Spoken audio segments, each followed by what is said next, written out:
glasses been laying over there. I don't know where to need them. I would call this meeting to order, and we'll begin with salute to the flag. I pledge allegiance to the flag of the United States of America and to the republic for which it stands, one nation, under God, indivisible, with liberty and justice for all.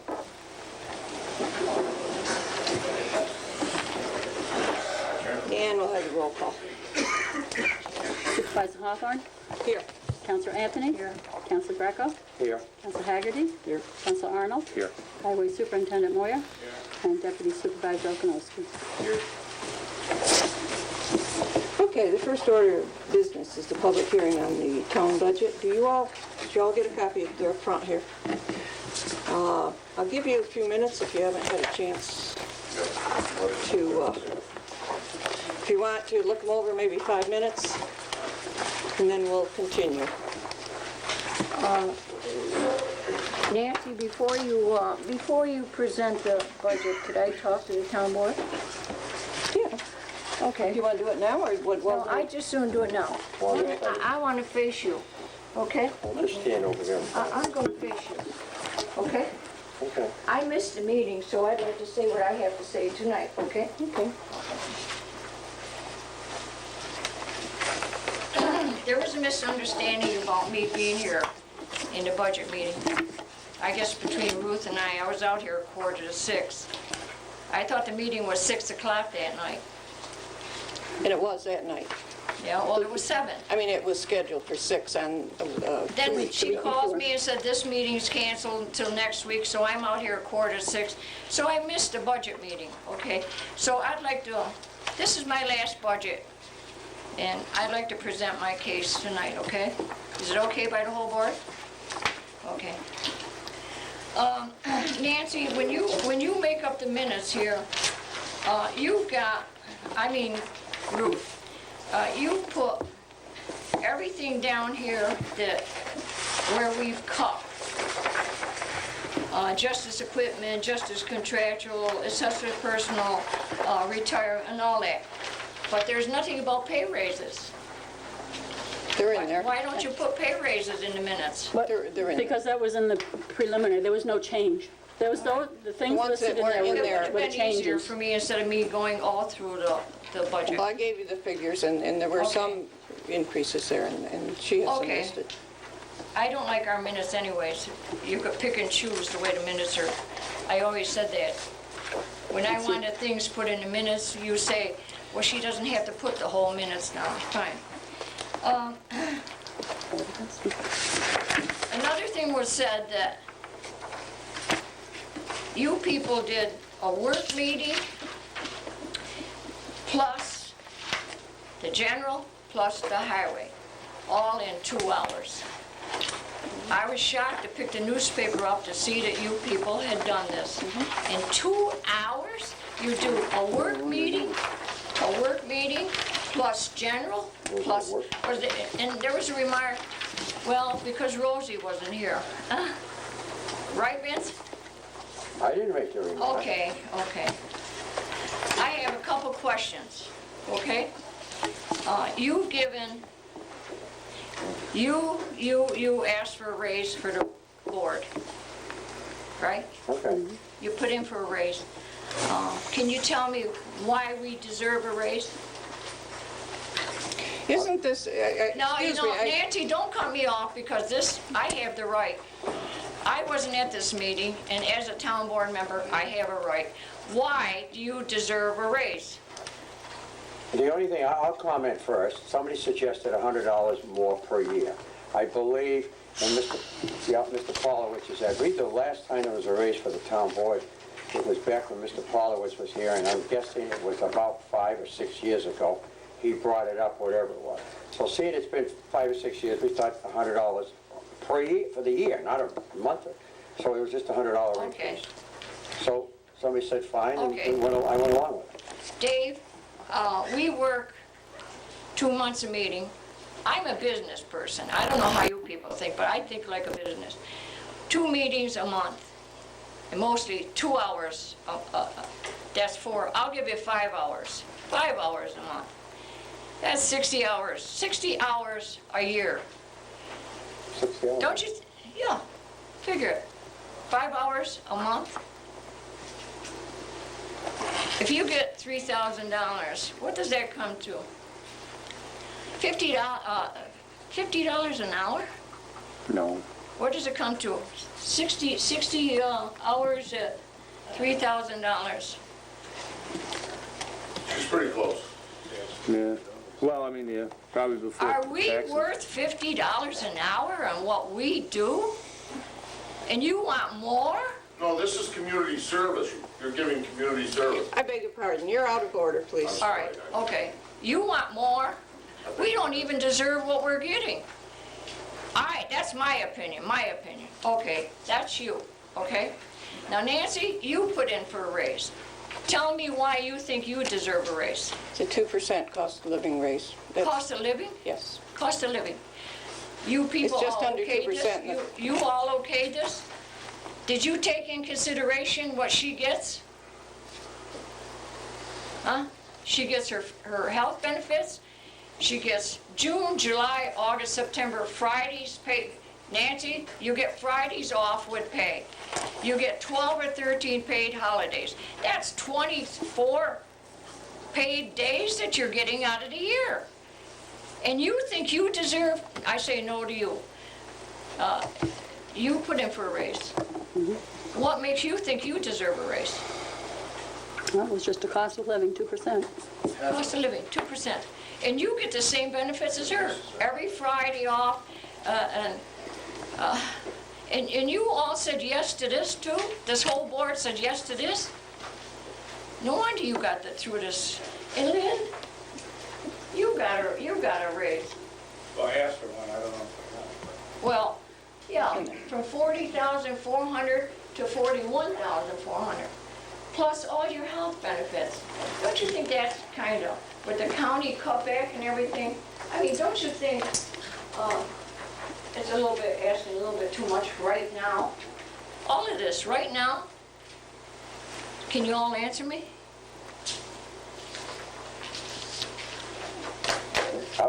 Vince, you think you're worth $50 an hour? I don't get $50 an hour. I put in more He than... puts a lot more than... I put a lot more time in. $5 I a month. gave you a little bit more than 4 hours a week. I added more onto it, Vince. The supervisor's position is still getting less now than it was, I believe, 6 years ago. What makes you think that you need raises? Dave, you make $50 an hour at Niagara Mohawk? No. Well, that's your full-time job, but don't you think this is a little bit outrageous? I'm doing it as a business, guys. I come here to be on that board as a business. Not, well, we got it, let's spend it. There's a little more than just spending the 2 meetings a month at this job. What do you do, Dave? Well, I mean, there's follow-up on calls, there's dealing with things in the office here. I mean, there's, you're here too. I mean, Dave, are you here only Dave, the 2 meetings? What do you do? Outside of, what do you do? Just what I just said, follow up on calls. I mean, if you're gonna build a water district, if there's a problem with a sewer line, you go, I mean, it's not just two meetings a month. I see you here all the time. I mean, do you think it's just... Don't you think you should give something to your community and not be paid Certainly. for every minute? Certainly. Okay. Have So- we as a group, and Mr. Best used to take us, if we'd go to the counselors down in Fulton, the whole board would go. If we went someplace else, the whole board went. You know that, To Vince. go where? We went on a road tour with Lynn. We went for the water, we went with Mr. Best, and we met with all the counselors in Fulton. Okay, maybe. Okay? Well, we don't do that. We let the honcho there go by herself. And she comes back with the reports. Now, this is uncalled for. Now, if you think you need a raise, I say no. I say no, I'm sorry. All right, we have diverted a bit from the usual procedure for, this is a public hearing, and is for you people out here to speak. And will you want some more time to look at it? I'll give you a few minutes more, and then we will proceed with the public hearing as it's intended. This line by line? No, no, no. There's no need to do that. I don't think you need to be spoon-fed. You can look at, first of all, I'll give you a little explanation for those who maybe have not looked at one before. Good idea. We are at the stage of, we've gone through tentative, and then we made some changes, and I think we made about 17 changes at that last meeting. Then we are at the preliminary, which is at the far right. That's where it stands right now until we decide if we're going to make any more changes. If you want to make some comparison, probably the best bet would be to look at the column 2002 budget and 2003 budget. Those are budgeted amounts. Or you can also look at 2002 actual. The 2003 actual, of course, isn't for a full year. It's only through the end of October. So there's 2 months left on that. So that fourth column, November 2003, is somewhat meaningful, but not completely. So don't be confused. That isn't last year's budget. That's how much was spent so far. A few other things I'll explain. If you go to what I numbered as number 1, page 1, this is the beginning of the general fund. We have several different funds, and the general fund is a fund. And you'll see on the left the account numbers with the suffix A. And following the first part of this is revenues. So you have to look carefully to tell whether you're still in revenues or I did put a table of contents if you're probably more interested in expenditures, and they start and Page 11, right? Expenditures, right? page 11.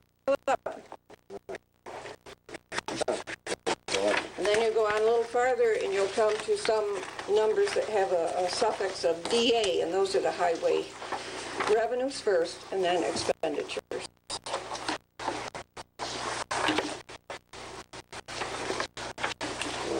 Highway starts. Let's see.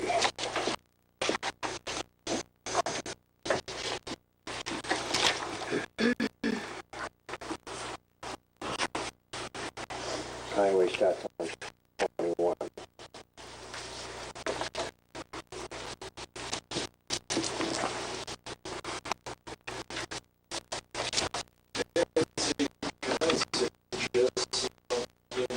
The coming years, this is a lot to digest in 15 minutes in small print. Is there any way of making this accessible to the public? It is accessible. It has been on her desk for some days. Oh, it has been? Sure. And it's been announced in the paper? Yes. Just missed it. Okay, I almost forgot. Ruth, would you like to read that announcement now? This was in the November 1st Valley News. Notice is hereby given that the preliminary budget of the town of Granby, Oswego County, New York, for the fiscal year beginning January 1st, 2004, has been completed and filed in the office of the town clerk at Granby Town Hall, 820 County Route 8, Fulton. The preliminary budget is available for inspection by any interested person at all reasonable hours. Further notice is hereby given that the town board of the town of Granby will meet and review said preliminary budget and hold a public hearing thereon at the Granby Town Hall at 7 p.m. on Wednesday, the 12th day of November, 2003. At such hearing, any person may be heard in favor or against any item therein contained. Pursuant to Section 113 of Town Law, the proposed salaries of the following town officers are hereby specified. Supervisor full-time, $27,850. Councilpersons, 4, $3,100 each, for a total of $12,400. Town clerk tax collector, $24,500. Highway superintendent, $41,410. By order of Granby Town Board, October 22nd, 2003, with Sheldon Town Clerk. Okay? I'll give you a couple minutes more, and then we'll just take your comments.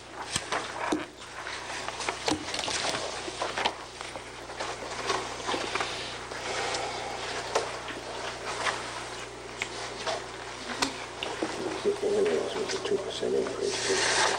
I think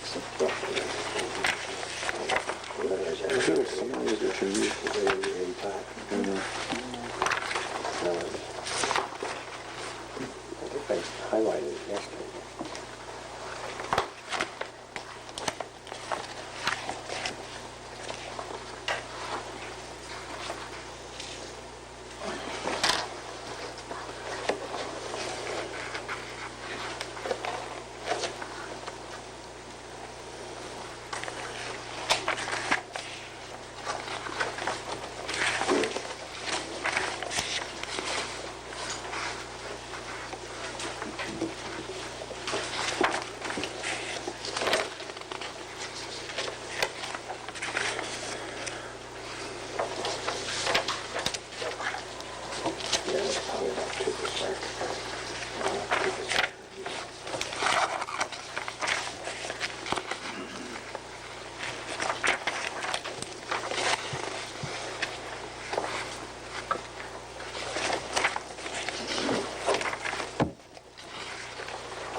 Here's the budgets and agendas are up here on the table. And beg people to come and give reports. And have parents really would go around, show all through cemeteries. Anytime there's something go for it, like we had that stuff go off the garage. I had to get a hold of Roger Dennis and Paul. He did it, and we had the trouble with the height for the community. I got him over there to check that. These guys just don't compromise. He says he's going to fix it for us. He's going to fix the community. But yeah, I said, do you think we can get it done this winter? $50. Listen, I don't know. And I just, I drive. You should I think it's getting to a dime worth of mileage. we accomplished in those 2 years. What have we done? We don't make it forget the hard work. We don't make it crap. I just want to know, why do you want to raise it? Because there hasn't been a raise in there for 5 So years. what? Okay, I don't care one way or the other. So what? But I just drove over the other day. 50, 60, I never charge a dime for gas. Okay, maybe 24 days a year. About 24 or whatever. Yeah. You don't take no vacation time to speak up.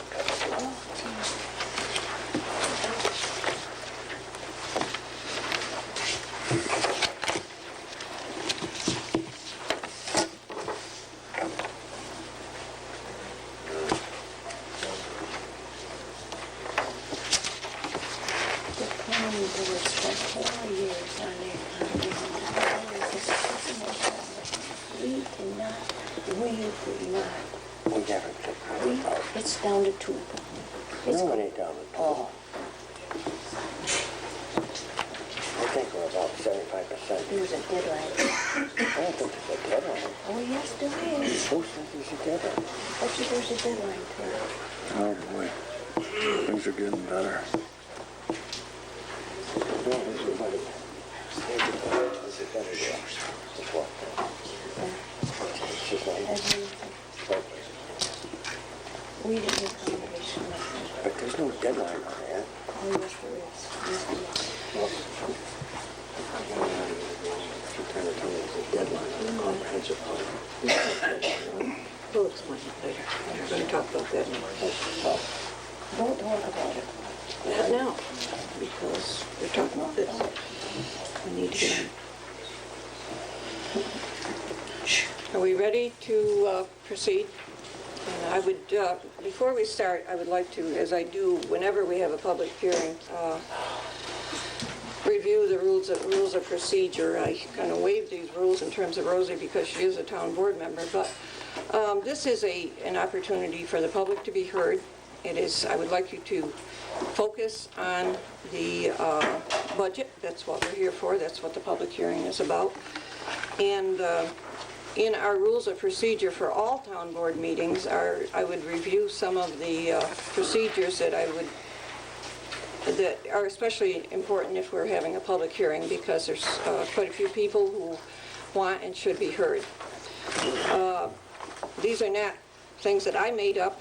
Most of these came from the town law manuals that we have, the recommendations, and they have been adopted by the town board in a couple of years, 2002, and then reviewed and readopted in 2003.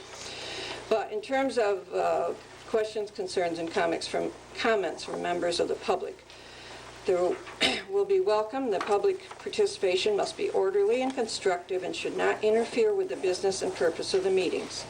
Person desiring to speak shall stand at the microphone, state your name and residence, and address your comments to the board members.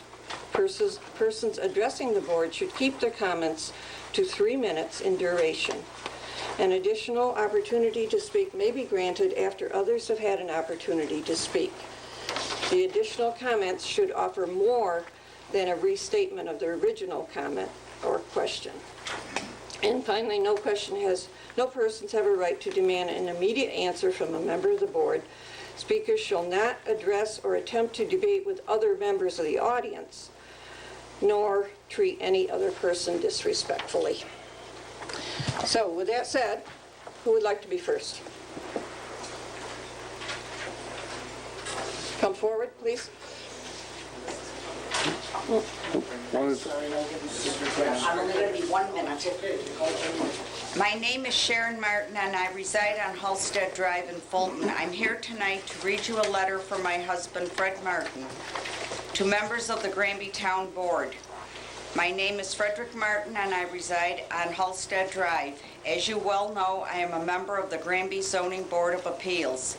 This past summer at a zoning board meeting, we were all asked to consider if we wanted more than the $25 a night that we get for a meeting, after it was determined that we did not want any increase in salary.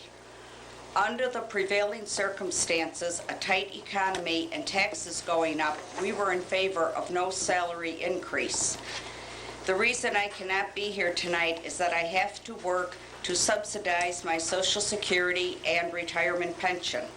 I am totally against any salary increases for any member of the town at this time. It should be noted by the board that Granby is probably one of the more highly paid townships in the county. It now appears to me that greed is replacing need in asking for a salary increase. Some of the same individuals asking for an increase ask for one each year. It is time to bite the bullet. Thank you. The gentleman in the back.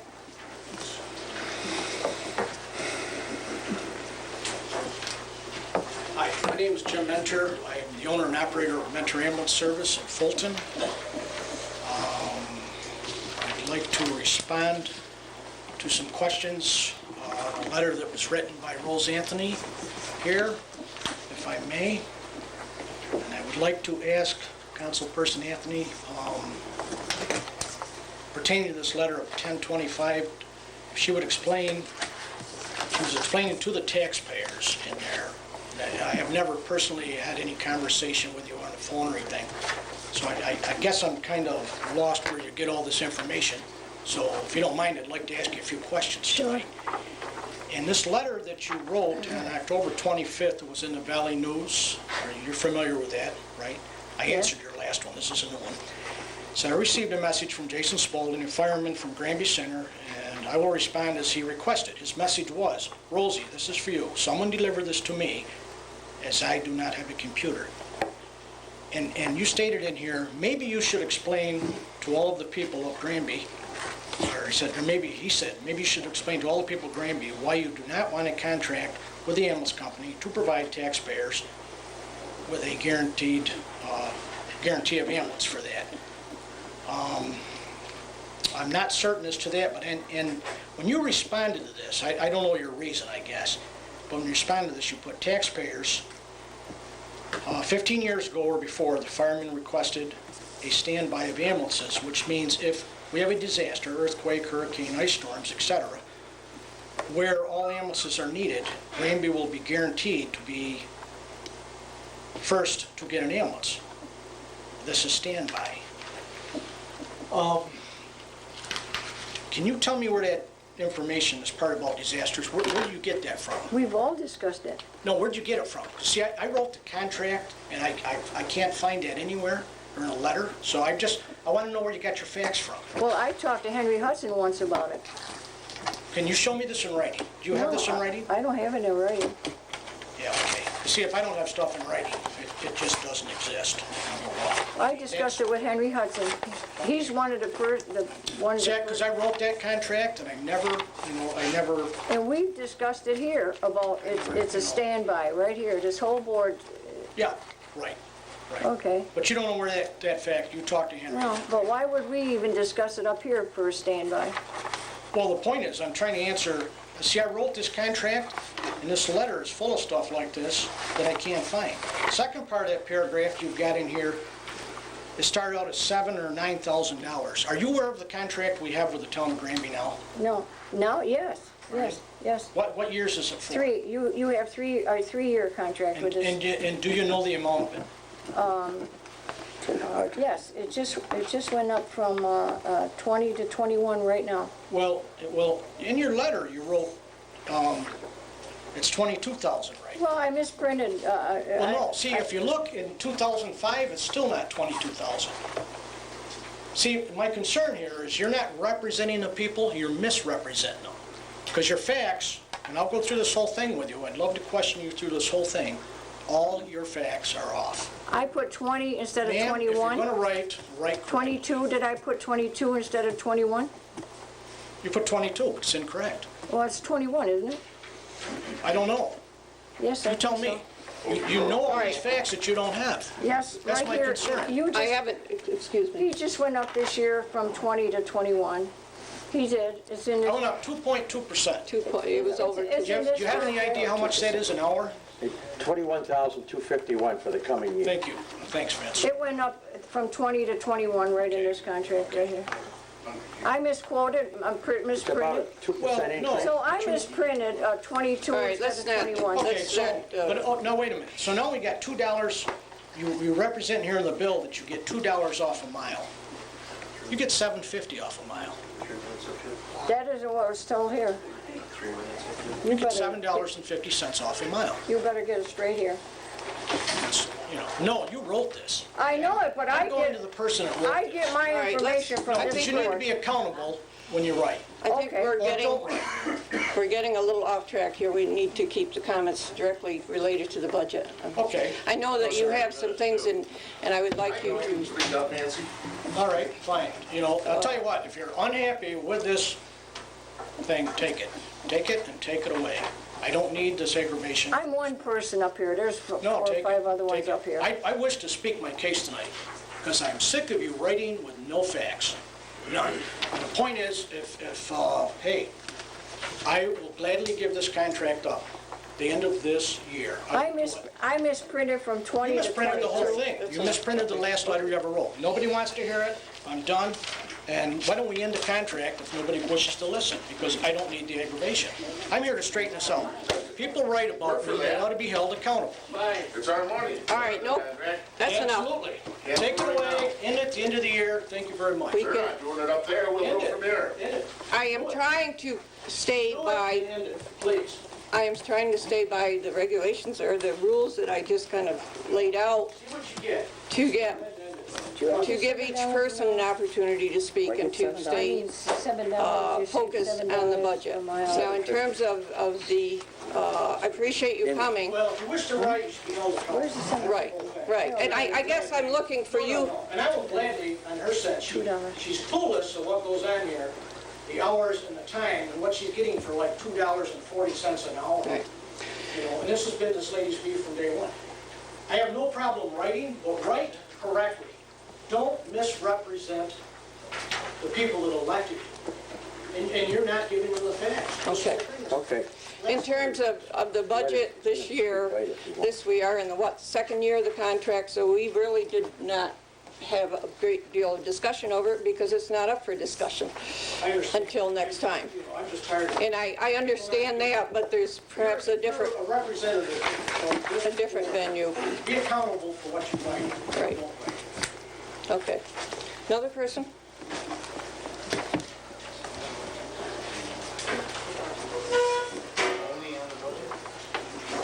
Only on the budget, yes.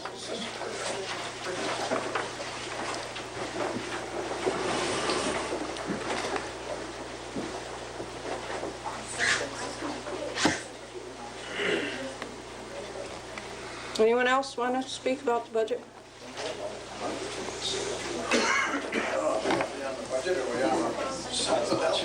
Well, so I want to get back to the budget. On the budget. In regards to the ambulance service, I still think that the town of Granby should discontinue the contract or not renew the contract. Again, I don't believe in subsidizing a business. There's a lot of business people here. They certainly could use extra money in case of emergencies. But I think that's one thing the town ought to consider dropping is the ambulance service. Point taken. Well, the next time, I think it's next year, we have another discussion about it. Okay, to see. Well, do we have to wait till next year? Yes, I would say so. The gentleman said that he'd be willing to discontinue the contract at the end of this year. It's certainly something to consider. That's right. Point taken. $21,000 to be put back in.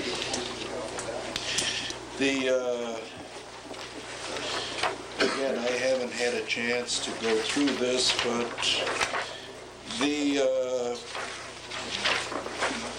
there's no increase in the town attorney's fees. No, we decreased it, in fact. Is the hourly rate gone up? Or No, it hasn't? Actually, we decreased what we allocated for the...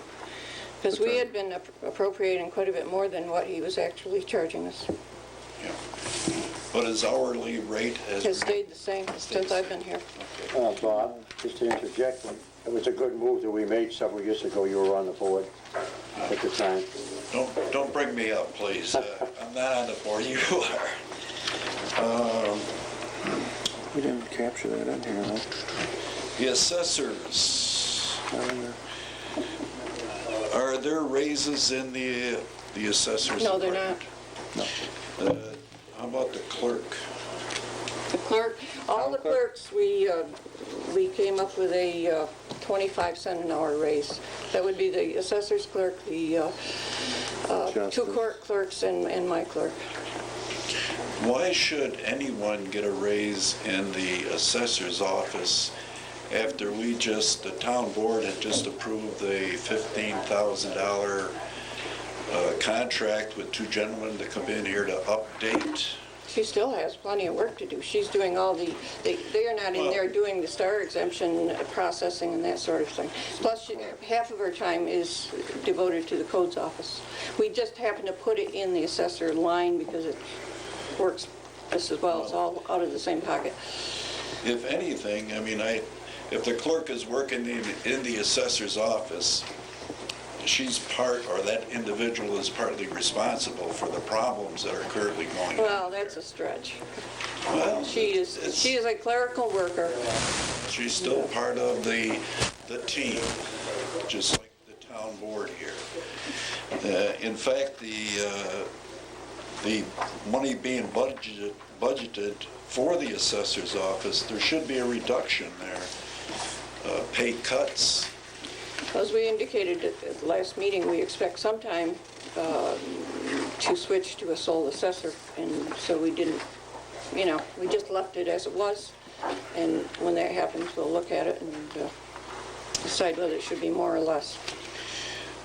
You also have in here now contractual, $50,000. What is that for? The 50? Okay. That's That is for the cost of the reval. That's the estimate of the cost of the, right now they're doing data collection, and there will be some continuation of the data collection, so that's part of it. And then That's the two individuals for the $15,000? that's the data collection. I thought that was just updating the records. Yes, we have not made a decision about reval, but we need to have the money in there, Budgeted. presuming that we decide to, after we've gone to, spent this money getting the data up to date, that we would go all the way and do the reval. We have not made that decision, but we need to have the money in there, presuming that we would. I mean, I would certainly hope that we will. Well, wouldn't the logical approach be, one, set up an assessor team that's capable of doing any type of job that's going to be presented to it? That's one. Two, you got to get a procedure. I mean, doing a revalve is great for one day. But Yes. if you don't have the people and the manpower, the procedure to maintain that for the rest of the next 5 years, Exactly. then you're going to be... And that is our goal. That's our intention. It is entirely our intention, and that's why we are already talking about sole assessor, because we want to make sure that once this is done, it will be kept up. And I've talked to the gentleman from the state. He was here a couple weeks ago for a public information meeting. He said it's very important, but you do need to have highly skilled people and knowledgeable people to do it, not just How long will it take to get, going through the normal state procedures, to get, if one was voted upon, how long would it take to get one sole assessor into the town of Granby? sometime within the next year, In the next year? probably by July. Then There are a couple of questions we're still looking into. shouldn't we budgeted some money for We that? budgeted, there will be enough, I think, and maybe we'll have to add a little bit to it, but that's pretty close to. Yeah, the person. We're not talking a full-time person, we're talking a person who would work 2.5 to 3 days a week. That's what they're But he would be recommending. the sole assessor. I'm gonna get a qualified person who work 2.5, 3 days a week. They're out there. Sorry. Just, No, they're out there. yeah. But Bob, to answer your question about procedures as well, that's what we need, is a procedure and the accountability to assure that these assessments are maintained You're right. over the long haul. Because And- I've heard and- so many times over the past years that as the assessor's office, we can't tell them what to do. But we can give them raises, we can give them new computers, we can give them, Right. and No, this is all part of it. I mean, we need a procedure, and the accountability that goes along with it, that this job is performed accurately. well, I would... I hate to be nitpicky, I think I've already given you more than 5 minutes. Do you have- Let him go. That's a normal, I'm not watching the clock that closely, but I That's a normal- know that there's other people who wish to speak, and you can speak again if you wish. well, Got some more of those? no, I just, let's see. Or wrap it up fairly soon. I'm trying to be reasonable here and not too Oh, hard. You're not being reasonable. I That's right here. It's not reasonable. It is not reasonable to have outbursts Excuse from the me for public. my time. Sorry. On page 15, it says, let's see, I'm sorry, other help, 21,251. What is that other help?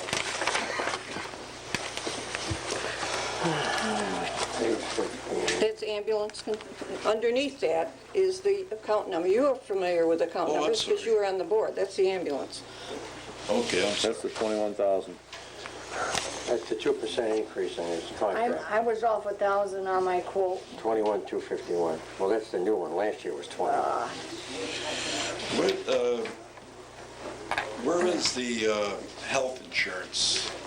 And what I, The part of it is under general and part of it is under highway. Page 19, I think. The general's on page The 100. 19. That's correct. 19.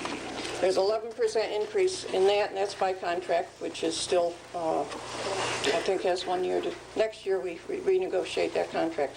Last year it was only 2%. The year before that, we saved, we paid less than we had the previous year. So we're talking 16,000 per, That's what's budgeted, yes. and that's for how many people? That is for, that would be for 3 people, the 3 full-time people that are paid under general. It's supervisor, town clerk, and highway. Highway superintendent. Superintendent.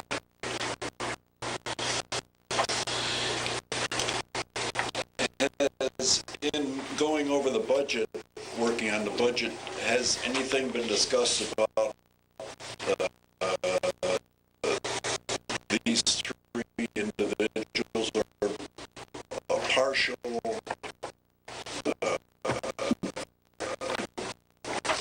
copay? We discussed that when we negotiated the highway contract, and we will discuss it again next year, I'm sure. We don't want to pay it. We didn't discuss it this year.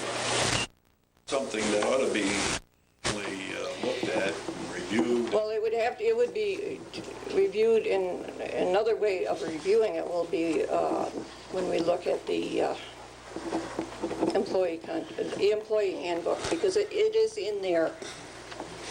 You know, but that's most government positions, and certainly working normal, everybody's contributing to their medical today.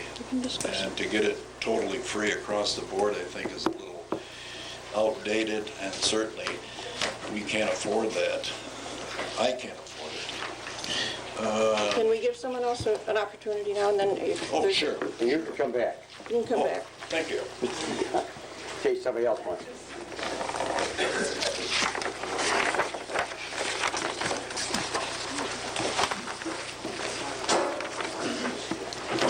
Jim Best, 60 Best Drive, Fulton, New York.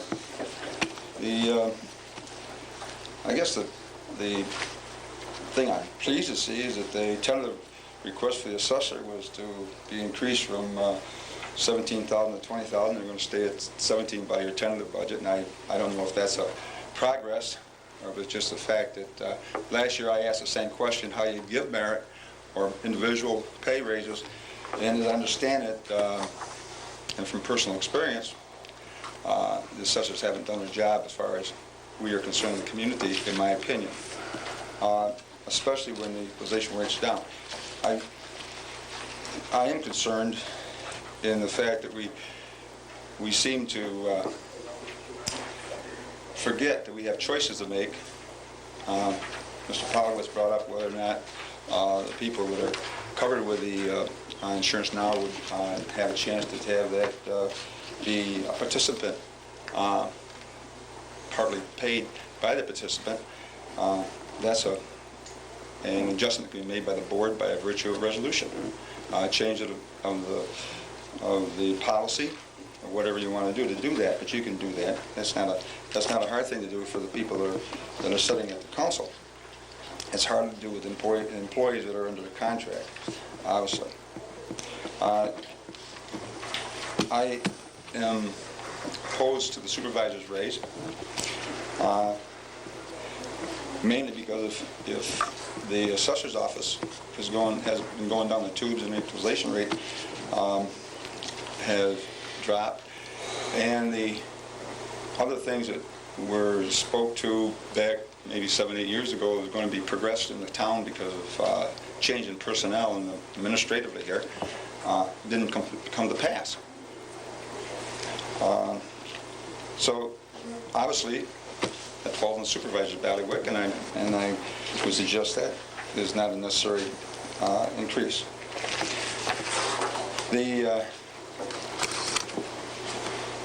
I guess maybe the first indication of it is that we've been hit with increases in school taxes. We've been hit with potential increase in county taxes. And our tax package comes in one little box, and we have to pay that out of our income any way we have it. And any amount of money we spend beyond what's necessary to operate is costing each individual out of their pocket. And so I'm opposed to the increases there. I am pleased to see the other individuals that were looking for increases were denied also. I think that's a benefit for the town. Thank you. Thank you. Who's next? Any more comments about the budget? My name is Ed Williamson. I live in the Bingham Road in the town of Granby. Before we start, I'd like to offer congratulations to our newly elected legislator for the 23rd District and to our town council person. I got a couple of questions. On page 3 of your Town Board Public Works session, you show the New York State retirement line increase to $20,000 instead of $12 due to state requirements. How does the state require you to do that? Absolutely. I know they do, but how do they? I mean, It is I'm trying to understand. by statute, we have to allow anyone to join the state retirement system who wishes to, even part-time people. And then they determine how much the town share or the local community share is going to be. And as you've read in the paper, and all levels of government have hit very badly, they are estimating that our bill next year will be, I don't remember what the total was, but it was around $54,000 or something like that. We used to pay $10,000 just a year ago. This year we'll be paying, I think, $24,000. So it's a huge increase. That's Well, one you of went the. from $23,000 due to state requirements to $37,300. I fail to understand, and I know it's not your fault if you're No. mandated by the state. I'm not No, blaming they you. sent us a notice and they said, this is what your bill's going to be. The only adjustment we make is we look at the total salaries, and the total highway salaries are about 2/3 of our total salaries overall. So we credit 2/3 of the total bill to retirement to the highway fund, and the rest of it to the general fund. Now, how can the state mandate that part-time help can join a retirement plan that the taxpayer has to pay for? I can't tell you that. They do. Is it possible for us to get a copy of that mandate that the state sends to you so that we can get a hold of somebody? I have whole books on the state. I know you don't have any, but what I'm saying is you must receive an order from somebody. I can show you the bill, and I can show you the estimate for next year. I can show you this Now, year's. does that come from the state controller's office? That comes for, yes, the state comptroller's office runs the And retirement because he's a system. poor investor, the taxpayers Well, you know what happened there. I know what happened, 9/11 and the Well, loss in the stock market. There's more than that. Well, The some more, yeah. previous comptroller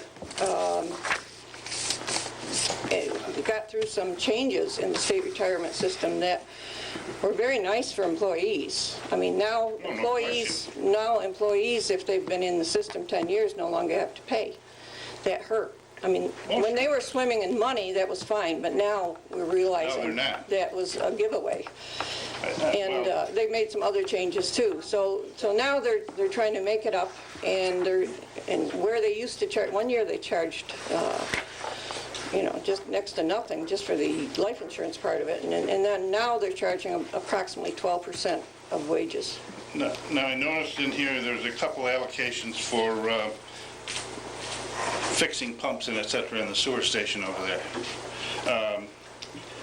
Is that coming out of the general fund? No, What fund does that come out of? that has to come out of the people in the district only. Can I ask, you mean the people that are connected to the line? The people in the district, whether they're connected or not, and it happens that they are all connected. West River Road North Sewer District. What is it? West River Road North Sewer District. And they're the only people Right. that pay for this? Yeah.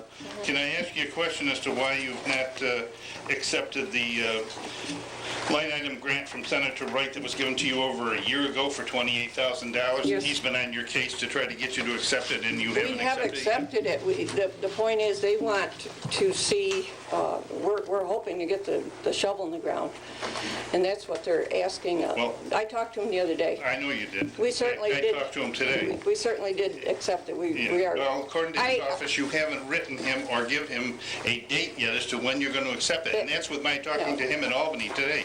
He's quite upset with the thing, to be honest with you. Well, I talked to him, and I talked to our attorney, and we are very close, I think, to being able to say, okay, I mean, I can't tell him we'll take it, and then the whole thing falls through. Speaking of And town it's a very delicate negotiation. well, it's not so delicate. You could have handled that without any town attorney. From the information I have from Mr. Egan and from Jim Wright, you could have handled it without an attorney. May I ask who the town attorney is at the present time? You know who it is. It's Dennis Hawthorne Jr. Can I ask why we have a family member that's the town We've attorney? been through this before, too. When I came here, he was the town attorney. I called the state when it appeared that I might become supervisor. I said, is this a problem? Is it a conflict of interest? They said no. It's not illegal, No. but it's not ethical either. No, they didn't say that it wasn't Yeah, ethical. well, No, that's all right. that's an objective opinion. Anyone else?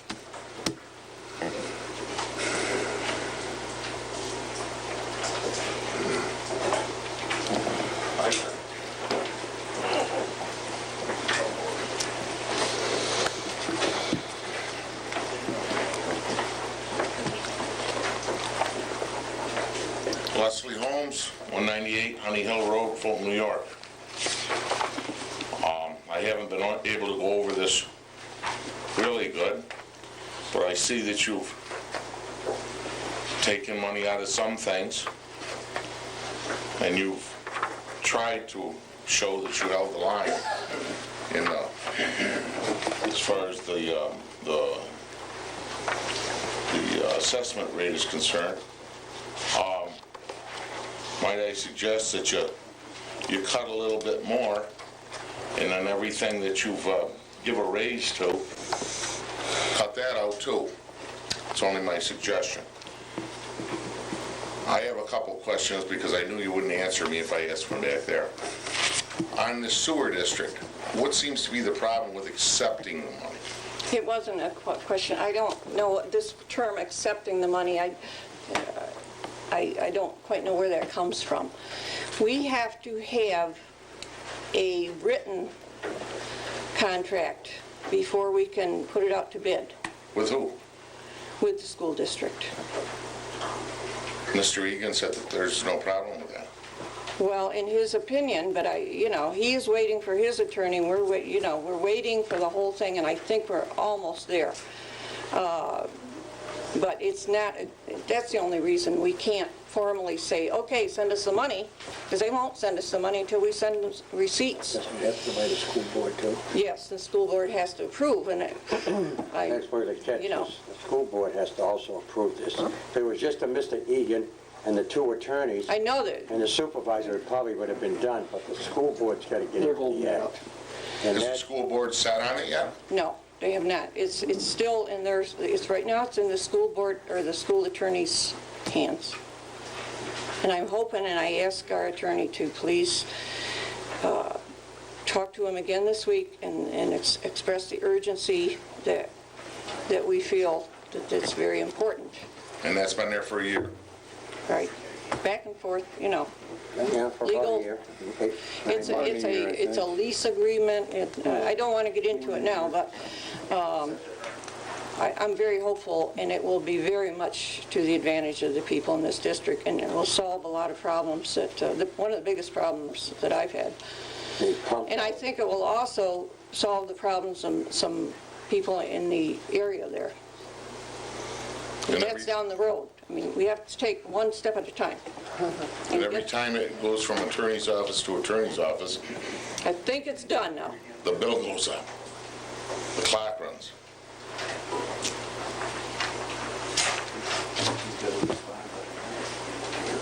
Do you have a paper trail on this? I have a file that thick.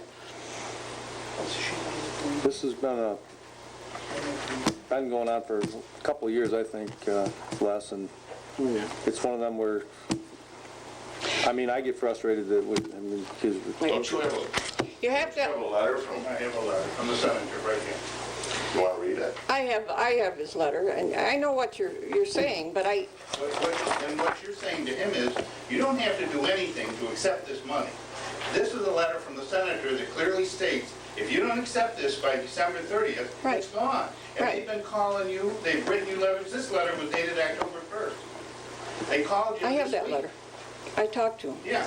And our attorney's going to get back to them, because I I don't can't, need anything but for you to write, Senator write. No, no, no. All you have to do is send him word that you will take it October 1st, next April 1st. You just have to give him a letter to tell him when you're gonna start. And you got the money. And we cannot tell him when we're going to. If you don't move and get off your fanny and do something about it. All right, you're out of order. No, this is Mr. Holmes' We're turn. buying pumps. We're buying pumps. I mean, You better believe I'm not happy with the situation. I want it faster than anyone wants it done. I sure do, because I get gray hairs over this. One year I was called on the 4th of July, and I had to spend half my day off on the phone dealing with it. that's part of your $50. Right. Right. on that same case though, Les, see, the school owns that sewer, and they can just as well say, you're not tying into it, period. Well, That's why we've been walking this fence. Yeah, it's delicate because they don't have a big motivation. We have a huge motivation for wanting to see this happen.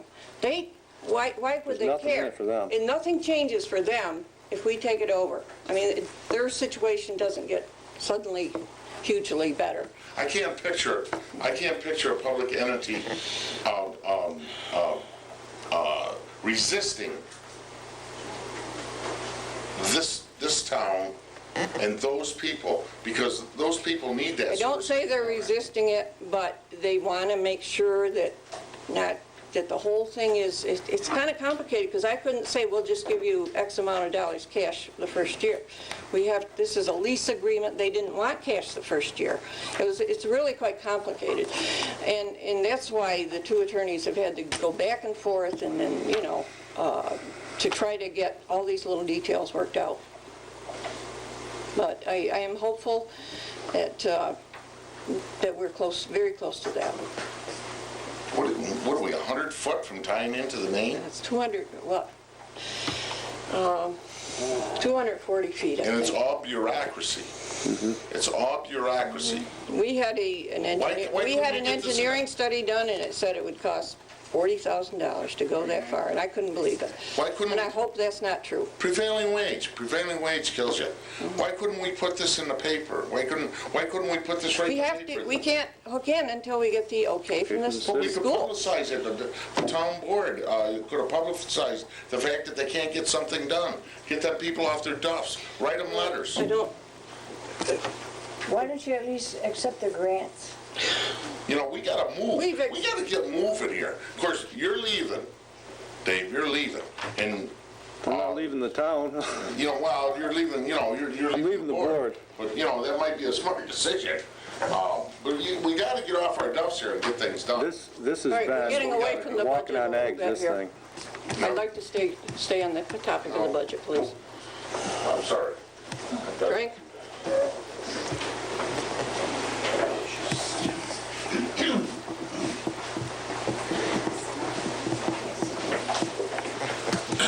Frank Fox, I live at 428 County Road 3. I don't know if I'm out of order or not. Can I go back into this assessor thing for a minute? Does it have to do with the budget? Yeah. Sure. Okay. I agree with Mr. Best and his comments here. I'm just wondering, we went through a revale a number of years ago, and at the end of this revale, it was, I believe it was stated that this was done so we could bring our records up to date and that they would be kept current and we wouldn't have this problem we got now. Now we're going back in and have to spend all this money again. I'm just wondering, why? Why hasn't this been working? They're not doing their jobs, and why not cut their pay? As near as I can determine, now the only person that was on the board at that time, it was even before Jim was supervisor when they did I mean, it seems like it was Rose, but they didn't have a plan, and the state didn't offer a plan, financial plan to help them to keep it up to date. But we have the same problem in that office with the zoning enforcement. They appear that, from what I've read here and everything, they appear that they're not doing their job. That's a separate office. Well, they're then if I'm not mistaken, somebody mentioned now or in the past that, well, you can't really do nothing to the assessors because they're elected and blah blah blah. Is that right or wrong? It's pretty much, there's not much you can do, and we know that any more than we can do anything The legal with accepted definition of a the judges. supervisor is administrative office in charge of various government businesses, schools, units, and operations. To supervise is to oversee. Administrative is to performance of executive duties. Now, if you have no control over them, then there must be a state or federal agency that can straighten them out and have them do their job. We are, Now, you're not going to gain anything by a part-time, full-time assessor, because you're going to be right back in the same fix. You're going to have, well, I didn't have enough time to do the job. You got 3 people in there. If they can't keep the thing up, then you're going to have one part-time. there's a difference between You're going to pay somebody $30,000, $40,000 for the assessors, or $20,000. In another year, you're going to have a full-time secretary or clerk, and then you're going to need another one. When's it going to end?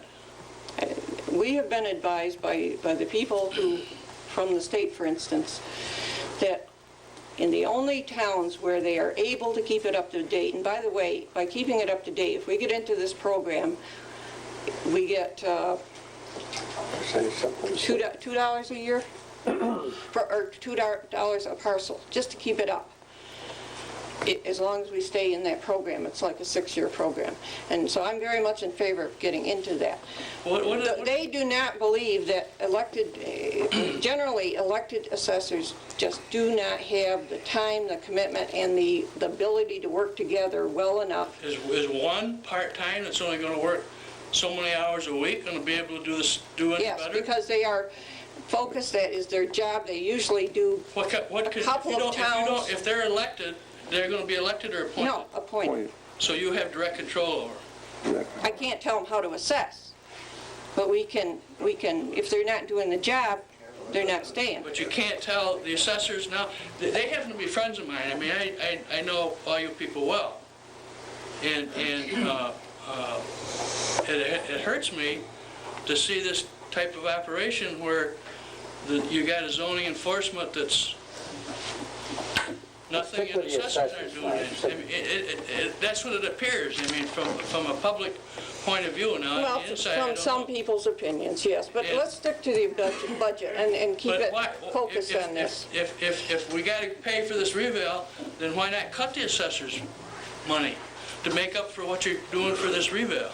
Because Frank, I want to say something anyway. Frank, I've been racking my brain as you've been speaking, I can't remember, we've had, since they did the revale, which Rose can correct me, I think it was in 1990, I think we've had about 6 different assessors in there.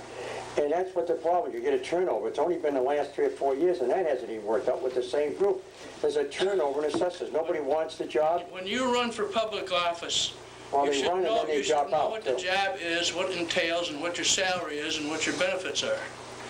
And if you don't think you can handle it, you shouldn't take it. Well, guess what? I think there's an opening, right? Nobody even ran for the position. We're shy. We're gonna be shy now. We can't give Nobody- that position You away. can't give that job away, regardless of money. So, Are you we gonna drag advertise somebody for off it? the street or Are what? you gonna advertise for it? Advertising with people, Yes. they How went many around people and, in here want to be one of the zoning enforcement officers? we're talking about assessors. We're talking assessors here. We're Assessors. talking assessors. There's one right there. Assessors we're looking for. Oh, assessor. Yeah, that's what you were talking about. But Oh, don't mind well, I telling was me. talking about both. Well, they're two They're different not, they're entities. two different things, All two right, well, I'm different sorry. problems, if you will. I'm sorry. We've had at least a half a dozen, if not more, in the last 10 years. They just don't stay, or they do stay, it just isn't working out this way. I don't know, it seemed like, I think we're, maybe I show my age, but it seems like a long time ago, we never had these problems when somebody ran for the office, they went out and they looked at parcels and they went in their cars and they got out and looked and to see what was being built. well, their did job things, has changed too. There's a lot more computer work and you have to be very knowledgeable about that. They have to do, Well, they're all hooked in with if Albany we gotta and do all this Oswego thing, and so forth. then I hate to say it, but I don't think they're worth what they're paying them now. Well, anyone else? Yeah, Yes, sir. what he said, I'd have to agree with 100%, I guess. You give the assessors a raise, correct? No, we didn't. Not this year, not for next year. Well, I know you're giving somebody a raise all the while, every year yourselves, there's no question about this. However, last year you give them a raise, right? You give the zoning enforcers a raise. Are you satisfied with both groups are doing the best job that's within their power? Best job is a little stretch, but I mean, I think Yes, sir. generally, I know that the codes for the most part are working, they're very, very busy. They're not getting paid too much for what they're doing. Now, whose opinion Yes. is that? That's my opinion. Okay. So, you know, That's your opinion. Right. What was the pay when they went for the job or they went to get? the only, and if you'll It remember, was less than what they're getting now, correct? if you'll remember, Less than they're getting now? a year ago, yes. yes, we gave them a raise because the hours, the state adopted the new The hours that code. they're putting in was more important than the job that they were doing, both groups. They have to put more hours in, and you have to give them You're more not answering money. my question, you're taking me around the bush. I don't appreciate that. I'm sorry, I don't mean to. You're too fast for me. They're not doing the job that they could do. They've all had raises. You yourselves are given a raise again this year. You've had 1 year. In fact, every year, I think since you've been in office, you've given yourself a raise, haven't you? All but 1 year, and they've never been more than, This one. However, cost of living raises. Who's in charge of these two agencies or groups, whatever you want to The town call them? board. Assessors and the zoning people. Who's in charge of it? the assessors and the codes, the town board, Who is the leading agency in the town of Granby? the town board. Okay, that's where the problem lies. That's what I'm trying to say. It's your power, you handle the purse strings, and when people don't do a job, they still get raises. If you people were doing the job that you should have been doing, we wouldn't have the mess with the zoning, we wouldn't have the mess with the assessors. Am I correct or am I not correct? Correct. That is your opinion. My opinion would say it's not correct. Nancy, you're not, So do it's, you agree with me or don't you? no, I Say yes or don't. no? No, I don't. I do. Okay. So, That's to be understood. However, if you say, Nancy, give me a little background on how you people come about justifying yourselves a raise this year. I just as soon have your left-hand man there do what he Okay. prefers to. He's quite capable of getting things confused. You want me to comment on what's the question, Mr. Hudson? Why do we put a $100 raise in for the town council? No. What? What was the question? Aren't you paying attention to the? Yeah, but you asked her about the assessors, and you're talking about codes. My question was, give us a little background as to how this board decided that they should have or should give raises this year that we're discussing on this budget, or listening to us here. Okay. We gave basically a cost of living raise to 3 or 4 people, and that's about it in a nutshell. Okay. There was the highway superintendent, there was supervisor, and the town clerk. And the rest of the board up there want to add to it?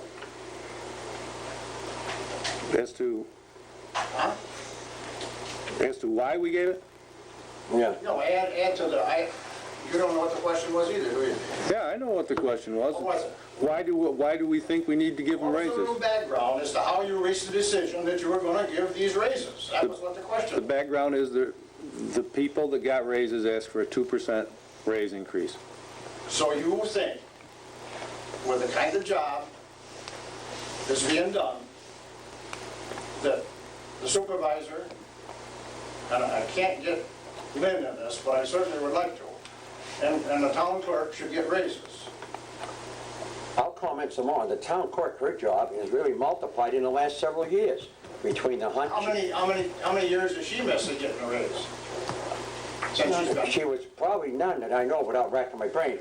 But her job, she has 3 different jobs, don't forget, and she could speak up for herself All right, also. if you want to go that route, we'll go one further. When Nancy took over the job of supervisor, she also took over as a secretary to the supervisor, and one way of In describing the it, budget opposite to the she was supervisor. going to do the job of supervisor. She was going to take care of all of the paperwork. Now, has Nancy hired an assistant? She has a part-time clerk. Okay. Which was a- That was not in the. Yes, it was.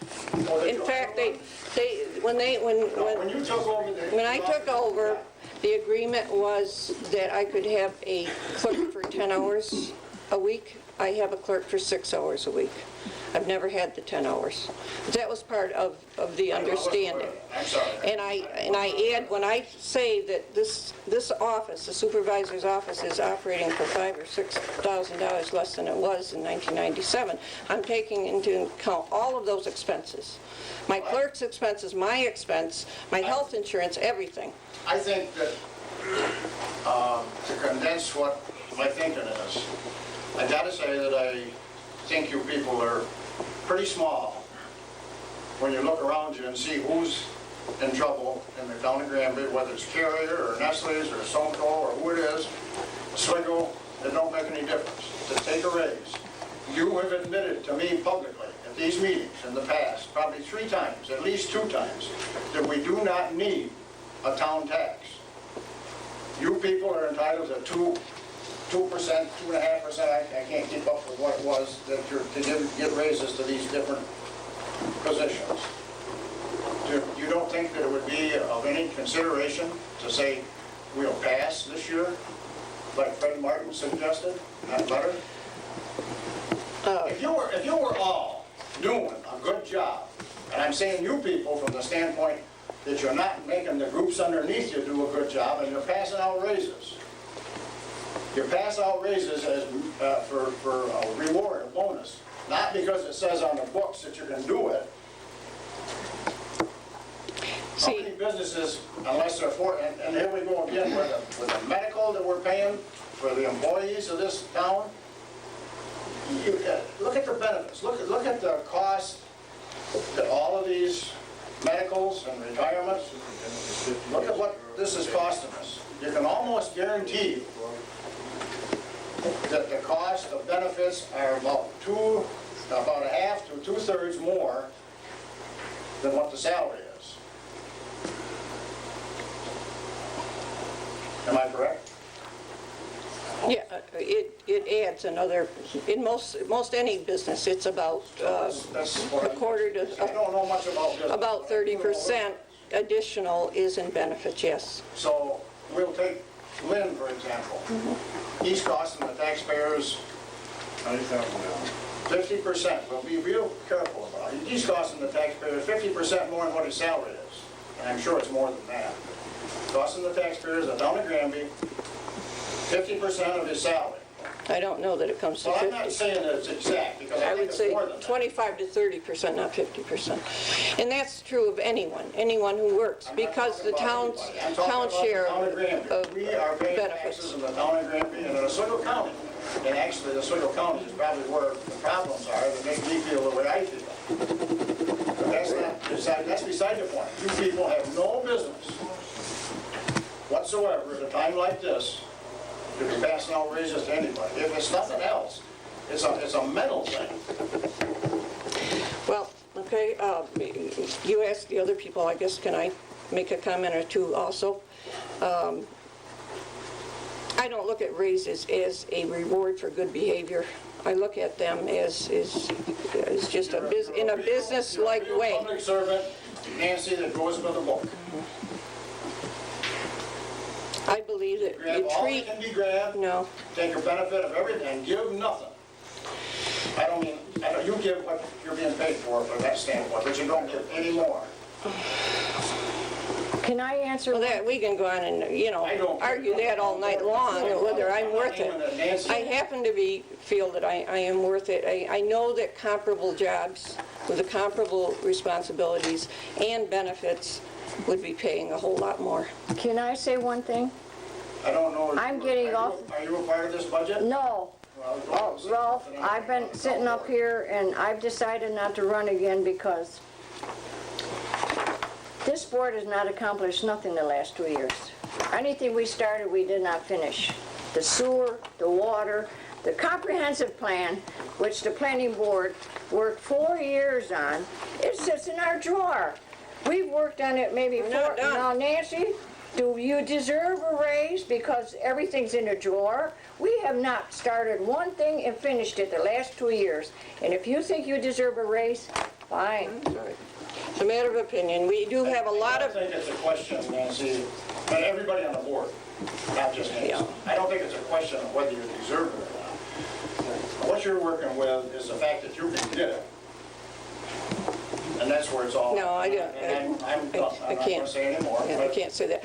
I would make one more comment. I don't know why, one thing I always try to tell the board is you don't look at the person, and it's not a punishment, it's not a reward, it should be the job that that person has to do, and that you should always fund it accordingly. I mean, that's my philosophy of If compensation. you run a business, your philosophy might change. Well, but a couple comments I would make. I mean, we're talking like this is a huge thing that's a huge burden on the taxpayer's back. My raise, if you want to put it into... I don't want to. I say it's a mental thing. It's insignificant what the amount of All money. right, so it's a punishment for It Nancy should not be done then. at this point in time. County Granby has got a bad enough reputation of what we've been through for the last year or 6 months or whatever it may be with the assessors and the enforcement, the zoning enforcement and whatever else has gone on here. The Republican Committee, all this stuff is a bunch of nonsense, so we don't need something like this adding to our reputation as far as I'm concerned. I have I'm not going to say anymore. Why should you? Yeah, okay, pass on, somebody else, if you want to talk. I guess. yes. I have a question, Nancy. Excuse me. To go back to the assessors, how much did it cost us as taxpayers when a prominent, very prominent person in town took the town of Granby to court over a humongous increase on his assessment? Last year, I believe it was, or this last year. It was Dr. Taft.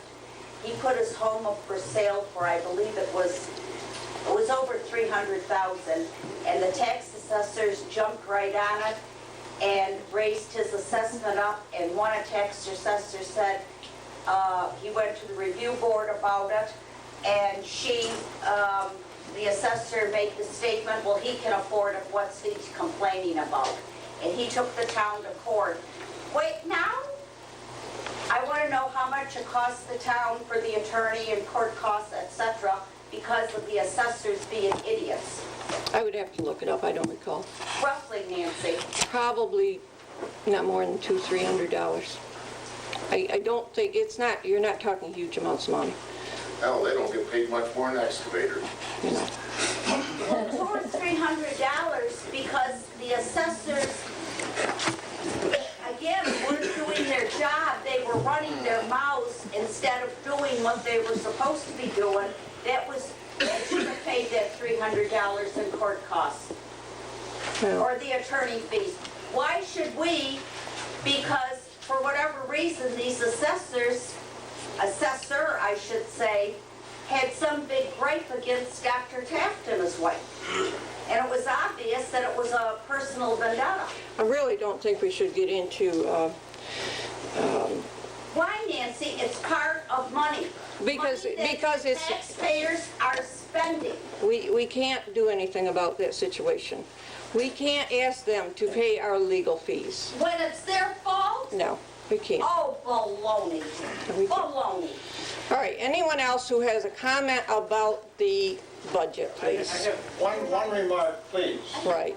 Nancy, I'd like to leave it at, I think you should either do one or two things.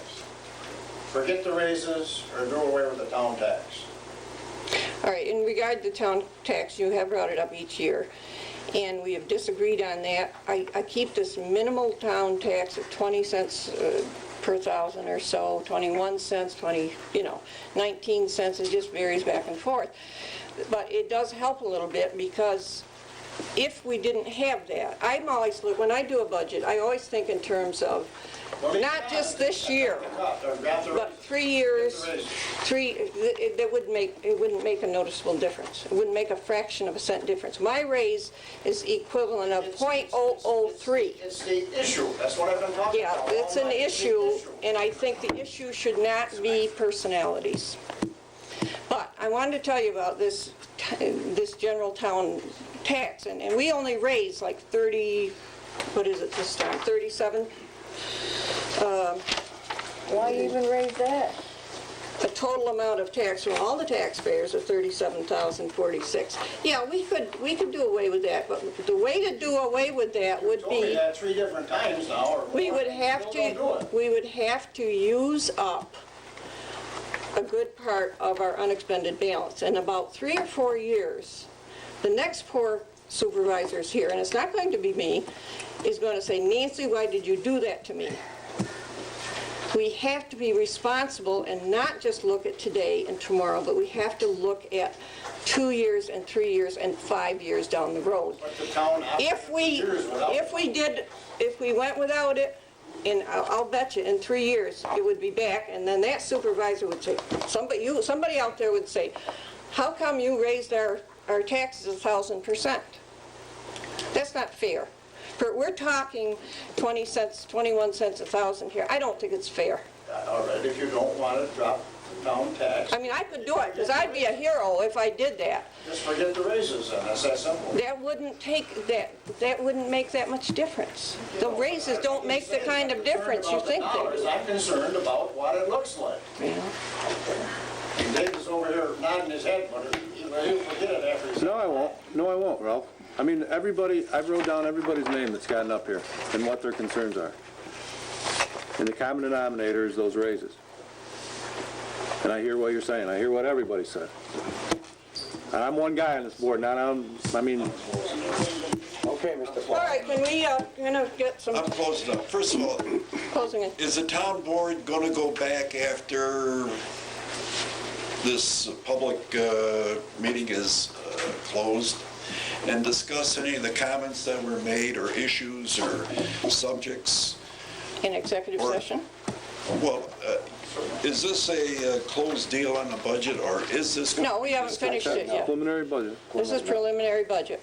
We have not... So you are going to take into account some of the comments that were made? Certainly. Good. All right. Don't forget us rabble-rousers out here, you know? Yeah, rabble-rousers. Mr. Greco. You just made a comment here about the town taxes are only You know, I'm so sick and tired of everybody saying the town taxes are only, the county taxes are only, the school taxes are only. You know, all I know is I'm paying one heck of a lot of money in school taxes and county taxes and the 20 cents that's going into the town here. Now, I think if somebody would set an example for some of the other bodies out there that are taxing the general public and say, hey, we're not taking increases, our rate is going down and not up, maybe this would set a trend to some of the other towns around, and the county, and the state. Don't shake your head. You got to try these things. You know, you got to come along and say, hey, I'm going to cut this 21 cent going up a penny. It's only a penny increase from last year for the general rate, and it's 2 cents for the highway rate. It's only 3 cents. It's not much. 3 cents. Add the 33% that the county wants and the 12.5% that the school wants, and this 3 cents now becomes dollars. And that's this year. Last year was the same thing, and every year it's the same thing. It just keeps going up. You got to make a stand. And like some of the people mentioned here, you got to stop with, you know, this cost of living thing. There are people out here that have lost their jobs. They don't get a cost of living increase. They don't even get a paycheck. You know, so how can you justify increases by saying, well, it's just a cost of living? If we do away with some of these cost of living increases, we wouldn't have a cost of living increase. So all I'm saying is I'm against the 21 cent general rate. I'm against the 229 highway rate. I'm against all raises. I'm against 100% medical insurance coverage for employees of the town. I'm against the ambulance service, $21,000. And I'm against all of the money that's being dumped into the assessor's office that's coming back onto the general public in the town of Granby, and we have to pay the penalty for their inefficiency. Thank you. Remember what Bob said. That's everything. You summed it up very well. Is there anyone who has something new to add to that? Yeah, I'd just like to bring up one. I'm looking at the 203 budget, and it says that you got for reassessment $20,000 in there, and you expended $6,000 of it. What is that? Where are we? What page down here? That's on page 12, and the line 1355. It's reassessment, on reassessment. Isn't that for this data collection? I use in the computer, I use the word reassessment. That's okay, But it's also data collection. It's for that data collection. We are currently doing the data To upgrade collection. the office work, right? No. No. These guys that are doing this data collection, Jim, that we signed a contract for like 15,000, I think, Yes. and she's expended 6 of that They're going on the road and doing data collecting? right now. They're as we working it speak. now. Every card they're going over. Every parcel in the town. They're going through all. Are the assessors also out doing data collecting? No. They don't do any data collecting? No, well, only like a new property that's Well, no. built. What do you mean, new But property? they're not, we have hired these people to do the data You hired collection. them. I understand you had 2 people you've hired to do data collecting, but these other 2 people or 3, you got 2 people in the assessor's office, right? Yeah. 2. I mean, It's a separate thing here, Jim. It is These guys are doing I understand particularly it's separate from the fact you made a contractual agreement with someone to do the work that had to be done to get the data out, right? It's not existing in the office now. Is that right? Right. And I'm saying you've got 2 people in the office now that aren't presumably doing any data collecting, you're telling me. Because these other guys... They're doing their normal assessments. Their That's regular, what's their causing a lot of regular problems. work. And That's right. the state, That's what's caused a lot of problems. the state I'm not gentleman, going to argue with it. the state gentleman said that it is not realistic to have your own, to do this kind of total data collection, you should hire it out. That's what they recommended. I understand the concept of being able to do comprehensive data collecting by having a contract with someone especially in the field. non-biased. The problem I have is the fact that last year when I got up here about the same issue about the raises there, okay, I asked how you do it. I hate to beat the horse to death on this thing, but, you know, obviously last year you give a raise and they didn't do anything this year, and they didn't do anything the year before because of something that showed up in the school taxes and so on.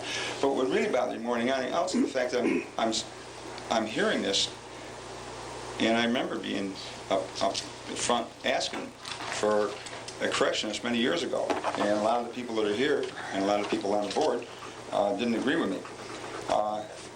So we're just catching up. Hopefully.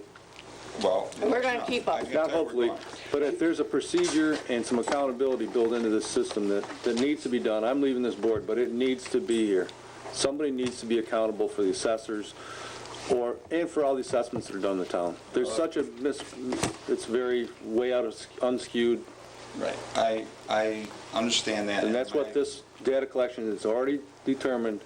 I mean, it's way, way, way out of whack. And it's come that way through many years, and not just since these particular assessors are on board. I'm still concerned with the fact that the people you've got, assessors that haven't done their job in the past, they're still sitting there and they're not presumably doing their job now, other than the fact you're telling me they're doing it. Okay, when you tell me they're doing it, and the past practice says they haven't done it, I'm a little suspicious of the situation. Well, I just want to try to clarify with the 20,000, but we're just spending more money to bring ourselves up to date on something that was supposed to have been done through a process we had people elected for and we paid for in the past, right? Thank you. Well, I think you do need to put that in the context of this has been over a course of 12 years, and it's not just these assessors that have had a problem, it's all the assessors. I don't agree with that over 12 years. Yeah. When I came here 6 years ago, there were a lot of properties that were not on the rolls. Now, I think virtually all of them are. Virtually all. There's still some. There are properties on the rolls that don't belong on the property, on the roll book, because of some reason no one's went out to check it. Okay.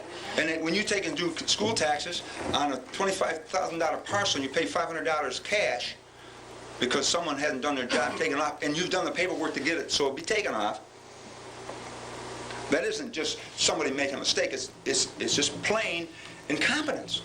And believe me, the monies you've paid here for these people to sit here, to do this job, actually, they should be asked to resign and go with whatever you can do to get through after the first year. Because I'll tell you what, you didn't get anything accomplished with what you got. You're already agreeing you got to have all the paperwork done to get yourself back to where you should be.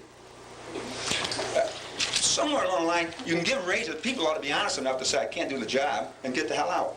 Pardon my language. Jim, remember last year when you complained about the assessors, and our supervisor said she believed in a merit raise because they were doing such a good job? I did not say that because I have never believed in merit raises. You did. You said a merit raise because they were doing a good job. That ought to be in the minutes. Merit raises. Madam Supervisor. Yes.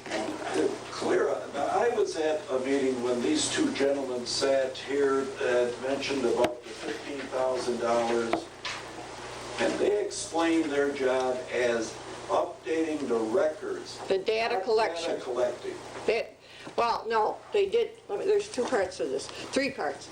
The first, I can't remember when they were here, but at that point, I think they were doing the pre-review of the data cards. This is 5,000 or 6,000. Yeah.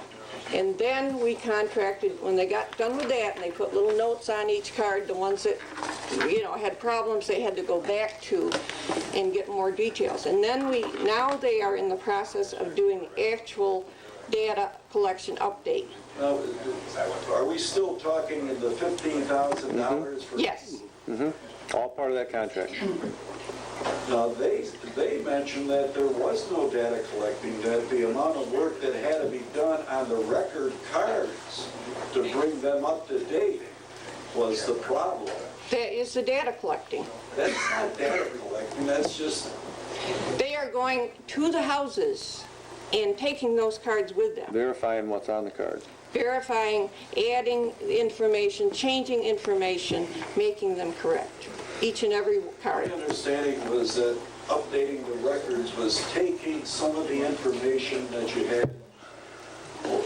Their preview, their first effort was a preview. The assessor's card On a real property card, you have to draw out and indicate property and where it is and all that sort of stuff. That was my understanding, that these records were not up to date. And once that they were up to date, then you could go out and look at a piece of property based upon what you got on the card. How can you put it on the card unless you go look at the property? Because there are certain things that you get on building permits. Right, but you still need to go out there and look at the property. I thought that they were catching up the ones that had been missed. That's part of it. Beginning. That's part of it. Lab says, I think that's where I was on at that level, not. No, the data collection that they're doing now for the 15,000, they're going back. There's some that they found were perfectly all right. Yeah, probably. And so they don't have to go back to those, but they're going back to everyone who either was somehow deficient, Okay. you know, and making it right, making the card right. And the question I have, you tell me some are right and some are wrong. How do you make that definition? I wouldn't know, I'm not an assessor. I'm just saying, if you're telling me some are right and some are wrong, They've gone out and done the preview and said, there looks like there's problems here. They didn't take time at that time to go out and measure. They just, Yeah, they're not gonna tell you anything because they want more money. No, they just, they had to get a handle on what the situation was. well, we're in desperate shape here in terms of our assessments and property values, and some of us will be happy and some of us won't. that's not the issue.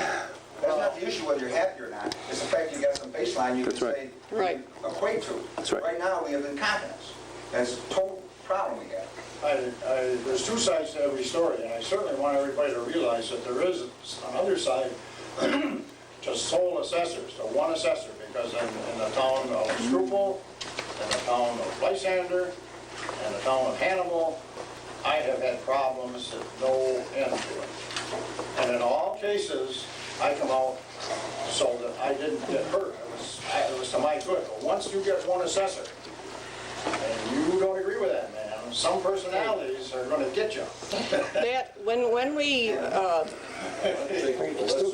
will have a public hearing before we go to sole assessor, we will have a public hearing, and that's when we'll have that dialogue. So, are we beat up on the budget enough yet? I have just one comment. Okay. As far as I'm concerned with your budget, you need to go back and hold the line for everything. Pat this. People are having hard times. You guys need to look at the people of the town. You have to understand. They can't handle much more, and you keep increasing.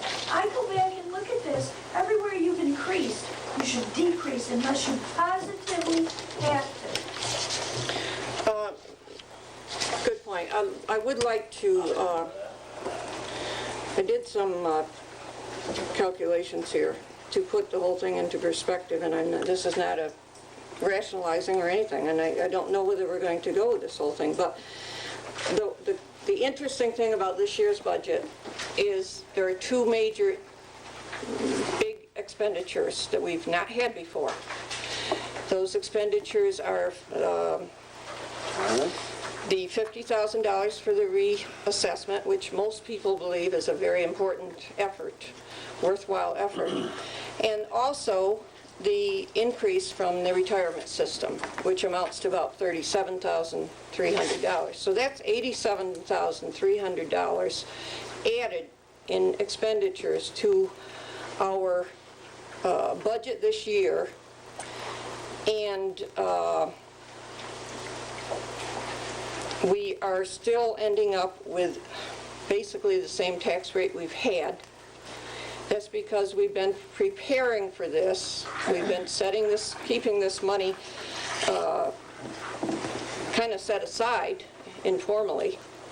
And if you take the $87,300 of unexpected or unusual expenses out of our total increase in expenses, we have increases that total $19,386, and that is 1.6% increase if you adjust it and take out those unusual expenses. Take them out anyway. Give the people a break. Say, we're thinking of you. Well, you know, most of those we can't get rid of. And like I say, if we, Get rid of your pay. yes, and that would be, what did I say? Well, it's 19,000 or something you said for the Yeah. total. But we have a highway contract, we can't change that. If they got a 2% increase, A lot of that we can't change. can't change nothing there. Pardon? When you signed it. Well, they have a contract. But I You think let them go union, and you gave them all their benefits, which is costing the taxpayers a lot of money. That's not. your tax has not gone up. Yeah, I know, that's what you're getting Well, at. from what you're saying, then our taxes ought to go down. Yeah. Next year, Why don't our taxes I go would down? think that next year we can go down a little bit because we won't have that $50,000. So it averages out. Nancy, are you allowed to tell the public what we have in the kitty or the slush fund? Yeah, we just did, right here, What was the 50,000. total? What is it? We got the 50,000. The general fund is around 300, we expect, and I don't know until the end of the year, but I expect it will be around $300,000. Okay. If you look at this though, in order to get by, we have to spend 157,600 of that. So that kind of cuts it right back if we end up spending that much.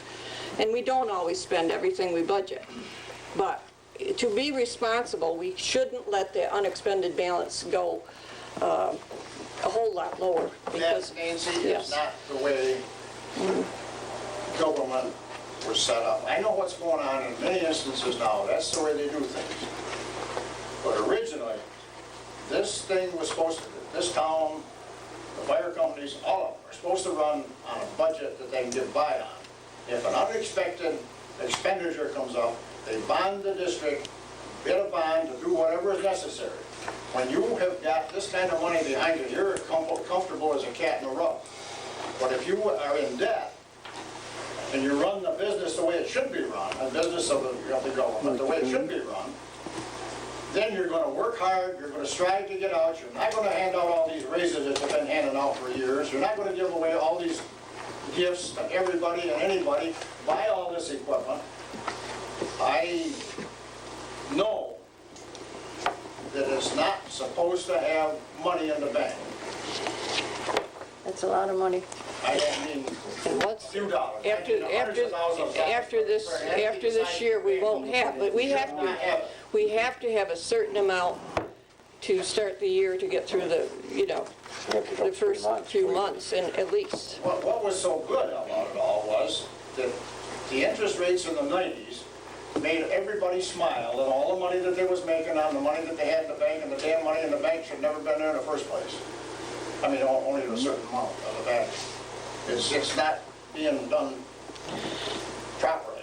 Well, look what the county did with their money, now they don't, look at the mess they put us in. They had a lot of money and they spent it all, except the county.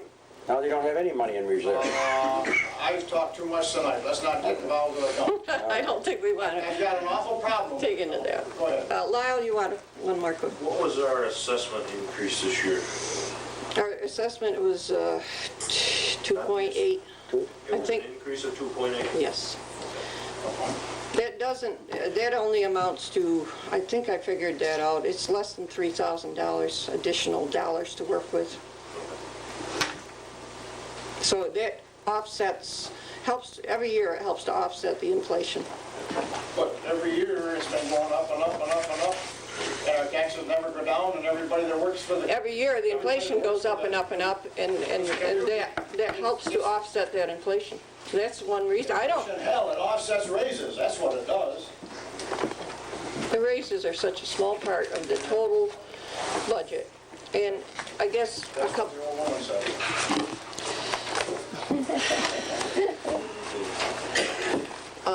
I guess I would also ask you to keep in mind that, well, I don't know if it's even worth discussing. Are you going to vote on this tonight? I don't know. It's up to the board. I think we gotta go over. Are we ready to adjourn this public hearing, or do we have If more? there's no more I don't want conversation, we to can cut go on. anybody off, but All right. it seems like we're just kind of spinning our wheels now. We're going on for an hour and Just so long as you go through the process of leaving your dais and consider the statements, because last year I left early and no one left the dais. I said the same things about grading. No one left the dais and passed the budget anyhow. Jim, you know we cannot go into executive session to discuss this. You used to have your budget meetings in... Executive session, on your wages? You're not going to go into executive session, you're going to talk about your wages. I don't believe so, no.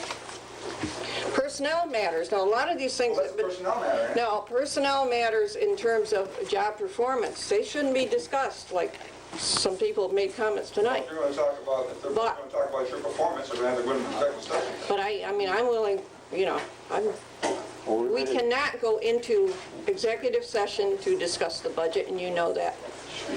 No. Not the budget. That's what we're going to discuss. We're not going to discuss... Salary or anything else that's on the line. Okay, you're going to wrap it up for us, Mr. Holmes, now? Must be I'm going to. Thank you. Maybe not, though. Oh, okay. Personnel matters, job performance. I think you're lax. I think most governments are lax. I think you better get back to calling a spade a spade. If our assessors aren't doing their jobs, you better tell them. If our code enforcement officers aren't doing their jobs, you better tell them. And they're not. And they're not. Do you think for a minute that if you worked in a factory, for crying out loud, they wouldn't tell you if you weren't doing enough work?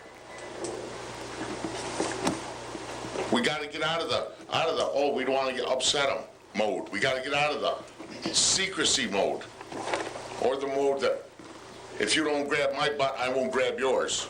We got to get out of that. You got to call a spade a spade. If the dog catcher isn't doing her job, say so. Say so in the board meeting. Speak up. We got slush fund. There's extra money. How much has the Granby Fire Department got stuffed away? How much does the Granby Town Board have stuffed away? How much does Volney have stuffed away? This is all our money. The Oswego School District 10 years ago had millions when they fired that guy that stole the goddamn popcorn machine. We got to stop this. We got to get back to honest government, honest, straightforward. Liars figure, figures don't lie. We got to stop.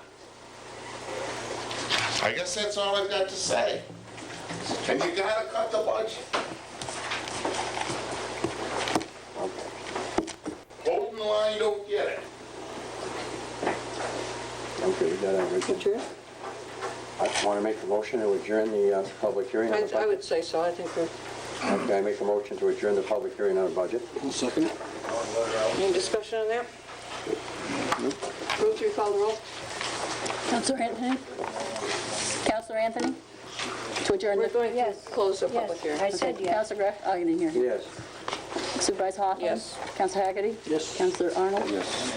What do you want to do first? You want to work on the budget? You want to go over this agenda, or what do you got? We're going back to the agenda. Okay. This time, we're going to reconvene the regular meeting, and I'd like a motion to dispense with the reading of the minutes of the previous meetings. I'll make a motion. I'd ask for quiet, please. I'll make a motion to dispense with the reading of the minutes of the previous meetings and to accept them as written for October 8th and October 22nd. No second. Okay. All in favor? Aye. Aye. There are no announcements. Do you wish to take action on this budget tonight, or what? What do you say, Dave? I want to go over some of these comments. I don't want to vote on it tonight. You don't want to do it tonight? I don't, but it's up to the board. I'm just one person who asked me, and I said Doesn't no. matter to me.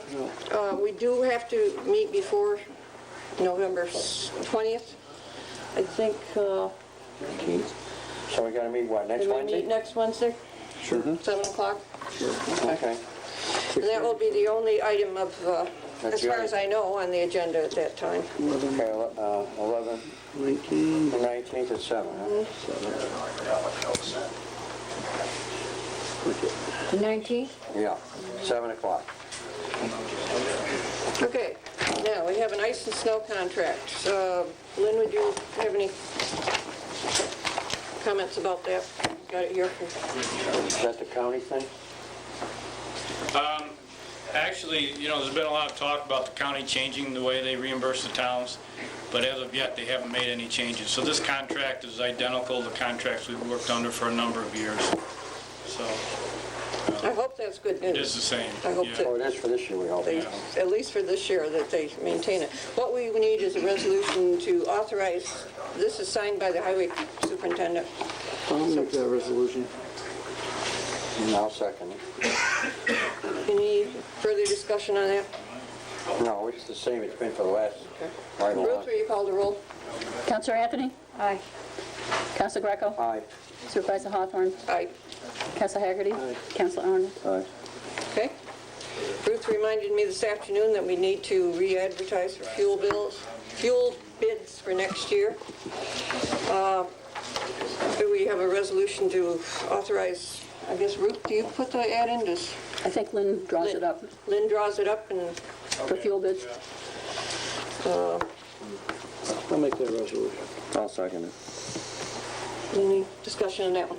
Just the only question I got on that, just Jay, remember how we talked to Lynn, was if we wanted to try to do it in the summer, but there's a reason why we can't, do you remember? I think we figured that out. Yeah. Prices were up in the summer. Yeah. No, that what it was, okay. Thanks, okay. Okay. All in favor? Ruth, you want to call the roll? Counselor Anthony? Yes. Counselor Greco? Yes. Supervisor Hawthorne? Yes. Counselor Haggerty? Yes. Counselor Arnold? Okay, we need elections. At the time we did budget last year, we did not know that we were going to have 2 additional election districts. And this means, $1,500 shy, right? this means that there are 8 new election inspectors for each election. There was a primary and there's a general election, so we need to transfer some money into that budget. For the following year, we've taken that into account, so I think we're going to be about right for next year. I'll make a resolution to transfer $1,400 from contingency account number 1990.4A to elections account number 1450.4A. I'll second it. Second, okay. Any discussion on that? Understand it? No. Ruth, please call the roll. Counselor Anthony? Yes. Counselor Greco? Yes. Supervisor Hawthorne? Yes. Counselor Haggerty? Yes. Counselor Arnold? Yes. Okay. I have a report from the dog control officer. We have 42 complaints, 9 dogs picked up, 6 dogs released, 5 dogs on hand, supplies of $87.97. Ads were $11, monthly mileage $529. We had collected $20 in impoundment fees and $20 in adoption fees. I also have a report from the historian. Dear Nancy, in October I was contacted again by Mr. Foster regarding the Tillabal family. She was asking for area churches and phone numbers so as to contact them for records of baptism. I sent her the information. Look forward to I have forwarded my next excerpt of the ASA Standard Journal to the Valley News. I continue clipping newspaper articles pertaining to Granby and the surrounding areas for scrapbook purposes. Arts and Tourism have contacted me to say there's some grant money available, but the deadline is November 21st, and I believe that we determined we don't have a project ready at this time for making that application, so. Oh, what else we got? People are coming in already. Quite a few people are coming in, especially senior citizens, to do their star exemptions. Planning board, is anyone going to that school next week? Good. I am. I may go, and I'm not sure. But, I don't know who else is going. Everybody got a copy. Yeah. Send in their own thing. Okay, good. It sounded like it would be a good thing. Yeah, and Anything else? it's free, I believe, so that makes it even Right. more It's enticing. good, and it's a local thing, and it helps us to work better with our local If county we could get more office. participation, we possibly could get more of these set up in the future. Good. Where is it? But I'll so try. far, participation, Really? I thought everyone would jump at this one. no, because county meeting, we I believe there was only 7 signed up at that time. No at the kidding. County meeting, because that was one of our major discussions on the county level. I thought it looked like it would be excellent, and Well, that's what we thought, and, you know, I mean, we should have entire boards going instead of just 1 or 2 of them with these boards. Everybody on our board knew about it. maybe they are going. We don't know yet. Well, the planning board knew it, I don't know about. What time is it? What time is the meeting? I believe it's during the day. It is, yeah, it starts late afternoon, 5:30 or something, and goes until 9. 6:15, I believe. Yeah, something like that. It's a 2-part session, and it starts early evening. Okay, I may try to make it myself. Oswego. Lyle, don't you have a meeting with Raleigh? A planning board meeting with Raleigh for that Yes, building at the mall? yes, For next Monday, is it? yes, next Monday. It's a Raleigh, public hearing? No. Just a meeting with him? Meeting. Okay. it's a planning board meeting. The proposal is to put, yeah, one of those money machines in the parking lot, ATM. ATM machines in the parking lot at the community college. We have a major problem with it, especially the position at what they're putting it, because we figure it's gonna block traffic. Isn't it out toward the road? Yeah, it's out toward the road, but the way that parking lot is set up and the way it fills up, you've got to have 2-way traffic next to the road. And they're putting the ATM machine right beside the road facing the other direction. So you've only got room for 2 cars. One at the machine and one waiting. And I don't know. I don't know, when they're not in session and it's not, the parking lot's not filled and people just... Yeah, but how much of the time plenty are they space, not I don't in know, yeah. So that's a good That's point. so that they take up the parking lot for TSC and hardly park at TSC sometimes. So this thing is becoming a real problem. I don't know if they're gonna have to put some signs up in the parking lot to keep the kids parking over where they should be. I don't know, something's gotta be done there. So apparently it's going to go approximately where they pile the snow. I mean, they pile, usually have big piles of snow down at that Well, end. big piles of snow cannot be there. Yeah, If they put this machine in, and they cannot be there. they wouldn't be able to. Because the 2-way traffic's gotta be maintained on the end of the park. Okay, interesting. Zoning board, anything in particular? Okay. Youth program is wound down for the year. Highway superintendent.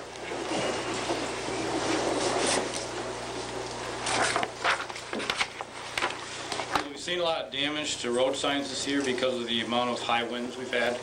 They batter the signs and loosen them, and then over they go. And it's important to keep them up because of a liability standpoint, so we've been working hard to try and keep them in good condition. In October, we cut 18 large trees throughout the town, dead or dying.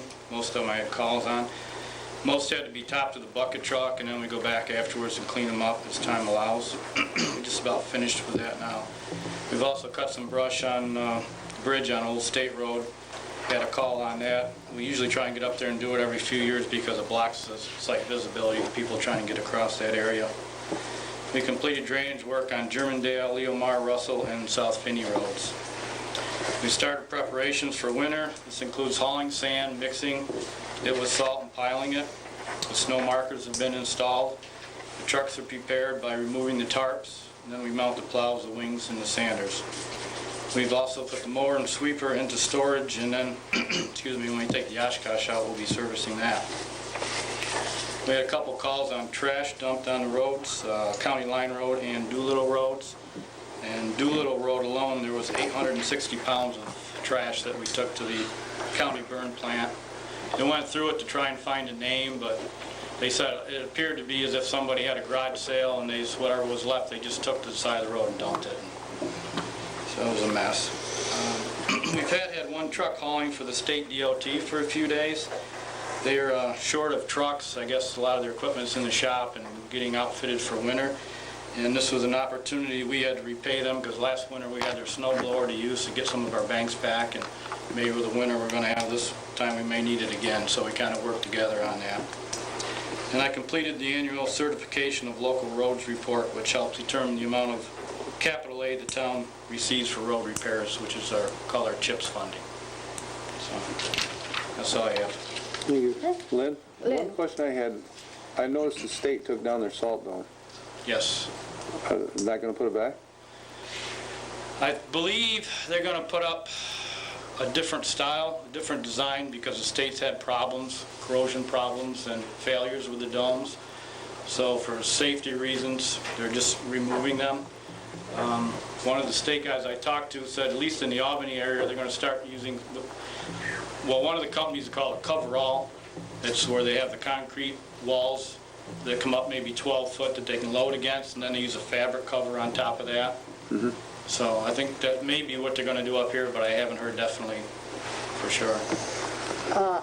Are you grinding tree stumps on private property on Chase Road? No, Okay. they're in the town right away. We did one right on the corner, which was Vic Korea's place, and then down the road we did 2 more for Fred Birch. But both trees are in the right of way and they were overhanging the road, so. Yeah. Thank you.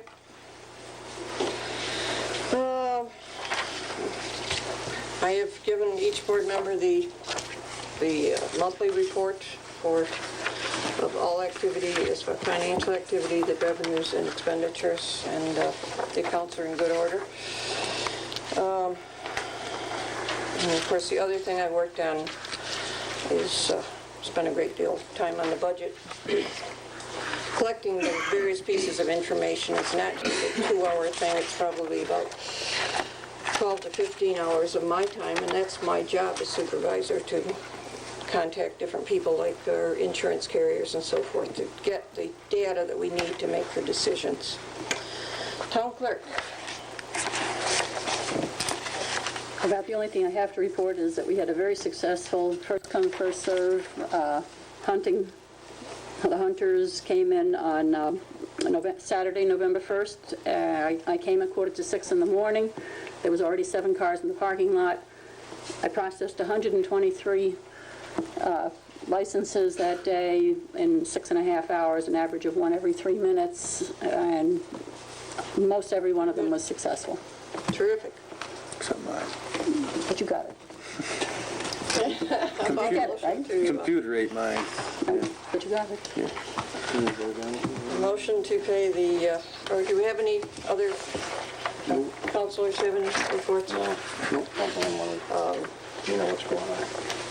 Let's have a motion to approve payment of town bills.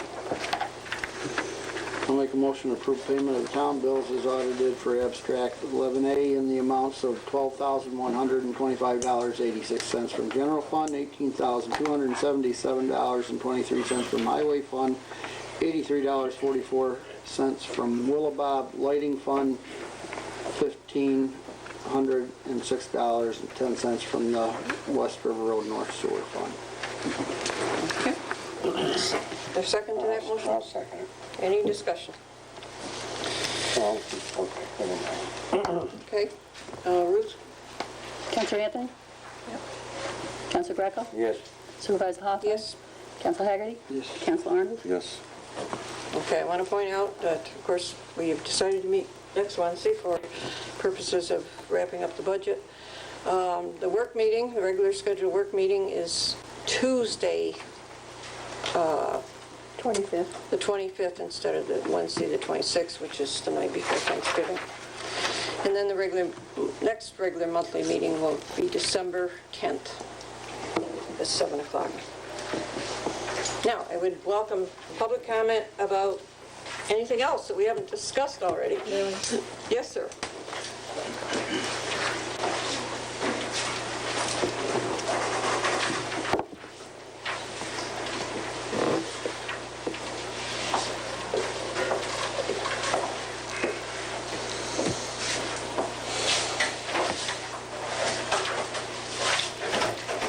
My name is Larry Fink. I reside at 379 County Route 3, Fulton, New York. I realize I only have 3 minutes here. I have 2 items I'd like to speak. Speak up, Larry. Can you speak a Yes. little louder? I would like to speak about 2 items tonight. And so if I could, I'd like to take the 3 minutes for the first one. You noticed and I then didn't come back watch the up. clock too carefully on most Okay, people. well, I'll try to stay at the limits. I'd like to open up by saying, back in the 50s and 60s on this town board, my dad, George Fink, was on this town board, and with all the finances and everything that was talked about tonight, I can remember when this town board hall right here was built, he was not a yes man, but yet a man really of integrity and a man that really looked out for the town of Granby Center. It was a situation where he enjoyed working on the town board, and he tried to do his best to do the best for the town people. And he was always a man that tried to take a negative and turn it into a positive, and then build on that positive. And that's why I'm here tonight. And you talk about serving on the town board. This man served for a total of 28 years on this town board. And that's how a committed man was, my dad was at that time. I want to try to make this short as possible and to the point. But our local fire organization for the past few years has been doing fireworks at their fire field days, firemen's field days. And it's a situation where it has come to be, I believe, a fire hazard to the community people in the town of Granby. And why I say this is because they have been shooting these fireworks off, and they know about it because I've talked to them. I have beef cattle of my own. I talked to them about coming down to the very first year after my dad passed away, about 9 years ago. I asked them very politely if they could assist me if I took those beef cattle and put them into a small pasture, if they could come down and at least stand around the fence and give me some assistance. Because those cattle are tame as can be, but they certainly aren't used to fireworks.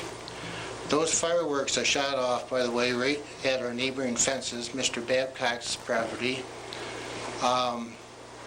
If a permit has been given to the town board or to the fire department to do this, I don't know why they aren't doing it up on the field or away from the agricultural part of the town of Granby.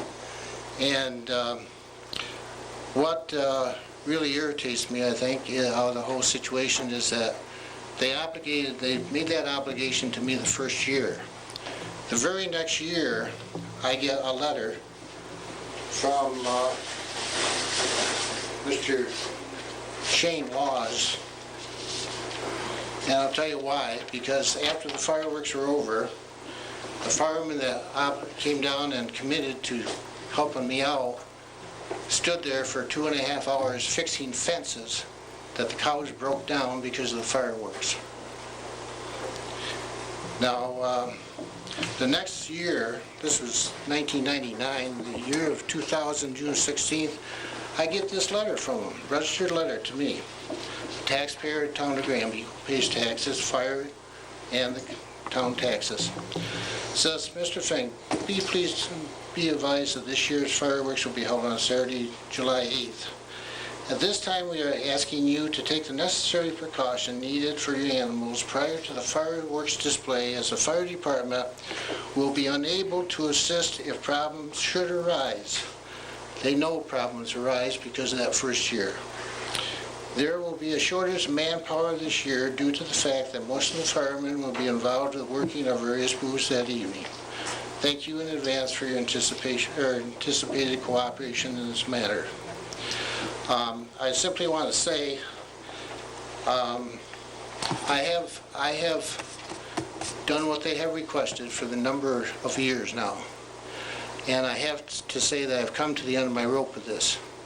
I put beef cattle in that shouldn't have to go in because beef cattle go out, you don't milk them every day, And it's a situation where you put them out in the spring and they don't even go into the first snowfall. And I really take this letter here as to saying to me, we fixed fences the first year we volunteered to help you around those fences, and we aren't going to do it again. That's really what they were saying in this letter. They don't want to know what community service is to the taxpayers of the town of Granby. And it seems like they've become a powerhouse, and since they're on their own, they are coming more and more like this all the time. Now, I'm not out here tonight for blood or anything like this, but I'm a man that will stand on his 2 feet and that will take action to try to get a negative turned to a positive. And this is why I'm here. And I am simply requesting, you've heard these letters, and I will tell you right now that here's the proof of it. There's a limb right there. You can see those black spots, sizes of quarters. People can see in the audience. Those are ambers that come down from those fireworks. Those ambers have not only come down on my house, and I have another gentleman here that wants to speak tonight. It's Mr. Mark Gardner, and he'll speak on his own behalf. But as far as our farm there, where Larry's Music is located, those ambers have come down on buildings, on trees, and you can see right there how they burn. I'll tell you the honest truth, I've gotten counsel from my lawyer. My lawyer says that if one amber comes down and burns that barn down with 3,000 bales of hay in it, or whatever is in it, somebody's going to have a serious problem. I'm not the only one that's, and Mark isn't either, not the only ones concerned about this. We have another neighbor that I've watched work year after year, 5 hours, picking up debris. And when I talk about debris, I'm talking about this stuff that lays all over everybody's yard. And this concerns I would say approximately 8 families around the area. This year, when I had them, I walked up to the fence line. They were 20 feet on the other side of the far fence line. I talked to the fire guy. He came over and talked to me. They got 70 on fireworks. And I said to him, I said, you know, when you shoot those out tonight, I said, you know what's going to happen? It's going to happen the same thing that's happened in the past years. Those fireworks, the wind's going to take them and blow them all over everybody's houses and everything. Oh, no, they aren't, he says. He says, when the wind goes down tonight, those fireworks will just go up and just come back down. I said, you wait and see. And sure enough, the same thing happened again this year. Now, I don't know, but I know that the town board passes a permit each and every year and gives the okay for the fire department to do this. I'm requesting that this town board, starting next year, will not ever give another permit for those fireworks to happen again. And why I'm saying that is because cattle are endangered by this. Debris and ambers are coming down. And as Mark will testify for me, he stood in his driveway and watched an amber come down on my mother's farmhouse and literally burn for 3 to 4 minutes straight on a rooftop. Now, if this isn't a fire danger, I don't know what is. And my lawyer has said the same thing. So I'm trying to be businesslike about this, but I think that it's time for our town board to take action on this. And I don't believe you need to come take the stand with the fire department, because you know people in that fire department. I know a lot of them too. There's a lot of great firemen. I appreciate what they do. There's some that probably could care less. But I hope that this town board are adult enough to take a stand on this and make the right decision for a lot of community people in this town. Thank you very much for your time. Appreciate you coming, and this is... And with this in mind, I'd like to request, after Mark speaks, that I have the other 3 minutes for the second item that Okay. I'm talking about. Sure. Thank you very much. Thank you. I want to point out that when we give this permit, and we researched it today, it goes back to apparently way back in the 1930s, but this is not a permit only for the fire department. It's for anyone who, and we had a situation in 1995 where the city of Fulton wanted to set off fireworks from behind Knapp's, and they had to come and get a permit also. So it's not, normally we do not get involved with fire department issues, and it's not a fire department issue, it's a long-standing policy to issue a permit for fireworks. And this is the first time that I heard that there's a problem, and it certainly is worthy of Oh, definitely. of us looking at, but we need to look at it in terms of a whole policy and not It's been year after a year. one-year thing with the fire department only. Maybe there should be no permits issued or whatever. I mean, there's a lot of things we need to be thinking about. Okay. Hi, I'm Mark Gardner, 390 County Road 3. I'm basically on the same thing as Larry on the fireworks. Okay. I had a shopping bag full of shells. I couldn't find them tonight, but I took them out of my pool, off my roof, burnt paint on my vehicles. I had that taken care of. I made comments to the firemen about it. They laughed. I made comments to them about Larry's cows being chased. Oh, it was funny. You should have seen them cows run. Like quite a few. I won't name names, but it's been said. And what I was asking tonight, I'd like to know, what is the criteria for a permit for fireworks? Is it taking into consideration housing, what's around? We are using, and I'm not sure what's on the permit, but there's really not much of a process that we go through. Shouldn't it be In like a fact, they safety usually standard come, that has to be followed? they usually come a day or two before and say, here, Request for fire. we'd like yeah, a fireworks Isn't there permit. standards that Permit. have to be followed? But I don't Pyrotechnics? think there's anything in there that even notifies neighbors. And I think that, if nothing, at the very least, that should be part of it. Okay, now this permit, this is given to the Granby Center Fire Department. To whoever might be putting on public fireworks, not just, this is not Well, just I'm saying the something- Granby fireworks When they come. field days are to the Yeah. fire We department. have to pass a resolution at a Shouldn't the public fireworks then be set off on board meetings. fire department property, not in a person's backyard? I think it's a valid point, and we Yeah, are. it's never been need looked at, I to- don't think, Mark. We need to look at the criteria and the location and public comment from neighbors and so forth. Mr. Gardner, I know where you live. Would you tell the board where your house is located? I'm right across the street off, you know, where Larry's It's mother's, across Larry's the- instrument It's repair. across the street from the field. It's not Yes, even yeah, I'm near the across, I'm on the field. north side of North side, yeah. So it flies quite a ways. It's Yeah. not just No, on. it's a very interesting point, and I'm Yes, sorry I that had- no one brought this to our attention before. Well, a couple years ago when it was the worst, it happened, and the following week, we were out of town for a couple weeks, and by the time I got back, I kind of cooled off and, you know, kind of let it go. I don't know if it's necessary, Mr. Gardner, because I understand from Larry now that there's more than just you two. There's what, 8 or 10 people? There's, most of the neighbors just don't. I would think it might be nice to just have maybe nothing informal, but a list of all the 10 neighbors. You know, just have something on paper and see what we can do when this comes up again next year. One of them is our code enforcer's lot, that he's allowing it. That's where the Mr. fireworks are being Babcock's fired, the shot main from. man. Okay, I don't understand why, and Larry also brought up that they're shooting it over, there's no way of shooting it where it's not going to affect anybody. So that's... No, just, I mean, the immediate area, you got houses, my father next door has cattle, he has hay in the barn, Larry has hay in the barn, he has hay behind the barn. You know, There we're is- talking fire. There's a law in our zoning where there's smoke and hell. You've got the law, right, Larry? If there's smoke and fire and all that, our code enforcer should know all this, and yet he's the one that's allowing these fireworks in his backyard. As well, I mean, the town board has approved this, I mean, and we get this request. I mean, I've been on this board for 4 years now, and it's a request every year.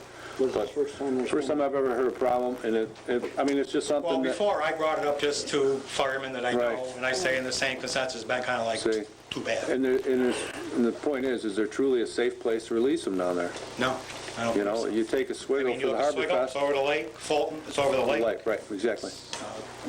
very good point. Good point. Like a residential area. Right, and there's just, I mean, I can't think of a safe place to release them there. This is the first time I've heard anything about it myself. You know, and they talk about it being a draw. I don't see what it is. No, You mentioned it it's not worth weeks ago, the first time I heard the it. sacrifice. What's the cost versus the people That's right. that are coming? That poor lady I agree. in the backyard, day after day, picking. I'd appreciate if you look into it. And, Right, I guess I would like to kind of let the whole thing, think about it for a bit and maybe early next year. Mr. Greco asked, I can sometime. speak with the neighbors and see if anybody, Well, there's, ones that want to step forward. I think, what it should take is a total review of where they're being released and everything else that's involved. I mean, if it's a windy night, you send them things up 1,000 feet, who knows where they're going? Well, the one night when it was the worst, I was in the front yard because I see one come down on Larry's mother's house and burn it. So I went out and I watched to make sure it went out. I had a shell come down and hit me in the foot. Now, if I was one step farther forward, that would have been my head. Then my lawyer would have had a field day instead of the Right. I think rather than, and when we do it, to do it properly in terms of public policy. That's our zoning law right there. Oh, here's There's a zoning law right there. zoning law. No activity shall create a physical hazard by reason of fire, explosion, radiation, or other such cause to persons or property in the same or adjacent district. Right. And see, that's why I think that request for a permit has been done over the past 30 years or whatever, I think you said- Fireworks only been a few years, it hasn't been. But, I mean, What hasn't there's been been, the law's been in effect for many years, but Yeah. they haven't always been. But I think when we approach it, we need to look at it in terms of the whole situation. Anybody who comes forward with fireworks and have a Yeah, I'm not just saying consistent just that, I'm just policy saying. Right, yeah. for either denying them completely I just or mentioned them because they're- having criteria that has to Right. be very stringent. Yes, Yeah, I mean, that would be my idea. yeah. You don't do something piecemeal, for or against one group. One entity, no. Okay, now if there's a termination made on what should be done, guidelines to follow, could I get a copy of the letter to see what they should be? Just for reference in the future.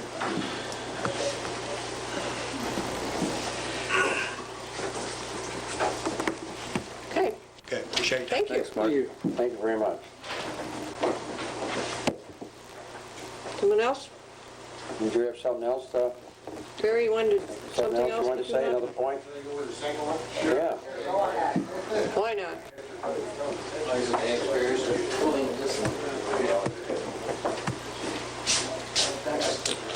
Okay, my second issue here that I'm bringing here tonight concerns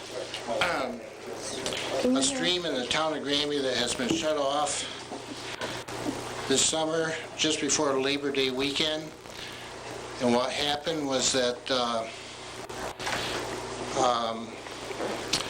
I went up on a Tuesday before Labor Day weekend to the convenience store, and I see they were cleaning the pond out, the farmer's pond. I see they were doing work around the edges. And I thought to myself, boy, that's really neat. They're kind of cleaning up from those weeds and stuff. And so I didn't give it a thought. And just so everybody knows, that stream comes out of that pond, comes down through Babcock's land, comes down through our farm. And my neighbor here has given me permission to mention their name. Al Coe's farm, and Al Coe's was deceased before my dad by a year, but he had 30 head of cattle. That stream went down through and it goes to Lake Neganwana. And I worked through the week that week, and when it came Saturday afternoon, I said to my son, maybe, I don't know why, but I got this hunch I should go up and look at that pond, just take a look to see what they're doing. Well, I went up to see the pond, and would you believe that they drained that pond down to the point where there was no water going down through that stream to feed any farmland or anything, or even going to Lake Neganwana for a period of 4 to 5 days. My beef cattle walked to the back of the farm to drink from that stream. And I want you to know that that water at that point was shut off to my cows for 4 days straight. Those cows drink 30 gallons of water per day per animal, each and every day on the average. I wanted to let you know that this was on a Saturday I discovered this. I went over to see Mr. Hudson. Finally got a hold of him after checking out 2 other people who were out of town, commissioners. Oh, I'll run right down. And why he ran right down is because I took 27 pictures of that dam, my creek, the animals, and how they're sunk in, which I've got the pictures right here to show anybody who wants to see them. 4 days with no water. And I can tell you by calling the DEC, the Agricultural Markets Department, and the Oswego authorities, I can honestly make this mistake, or this statement, because it was stated to me that no one has a right to shut off a free-flowing stream at any time. If they do have to shut off a stream at any time, it is their obligation to take and notify anyone downstream who it might affect. The fire commissioners of this town did not do a thing to let me know about this. Sunday morning was the first time I could get water to those cows. I took a tank out, filled it, which holds 100 gallons of water. We herded the cows up, 12 head, drank 400 gallon of water within 20 minutes. 400 gallon.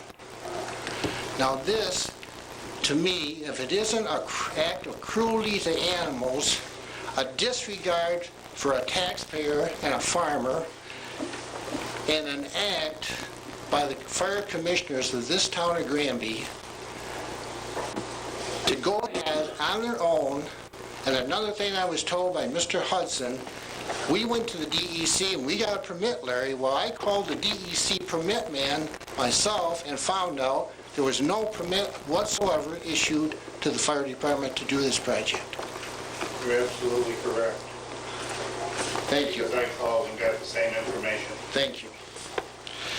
But I will tell you right now that there's authorities right now that are waiting how the town board of Granby reacts to this, because if it doesn't react in the right way, you will receive an official letter from the Oswego authorities saying exactly what I've just said, and that as far as this stream should not have never been cut off.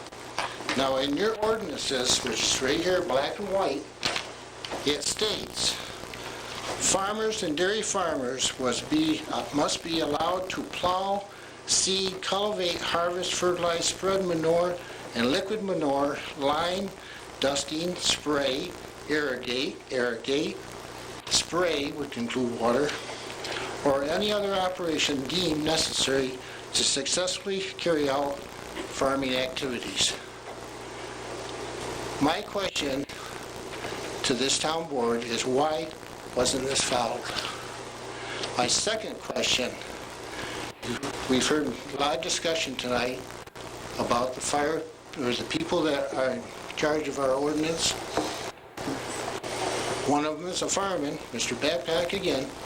I'll bring the name right up. Why did he stand aside the fire department to allow this to happen? I can't understand it. So I have to say that I talked with Nancy this morning on the phone. She explained to me that town board just had nothing to do with the fire department, because the commissioner board, the commissioner of the fire departments stand as the same as the town board, a separate organization. All the other towns around here, as far as the town board, they have authority over the fire departments. So is this town board? Well, it's not what I understand. No, it doesn't. Some of the, is there a difference between a fire protection district and a fire district? You've got grounds, a lot of grounds there. I have plenty of grounds. My attorney has told me this, But I'll say the same thing as I said before. I am not out to for blood. I want to see this negative turned around to become a positive in this town. And this makes my grandfather who had that farm, my dad who had it for the second generation, my mother still got it.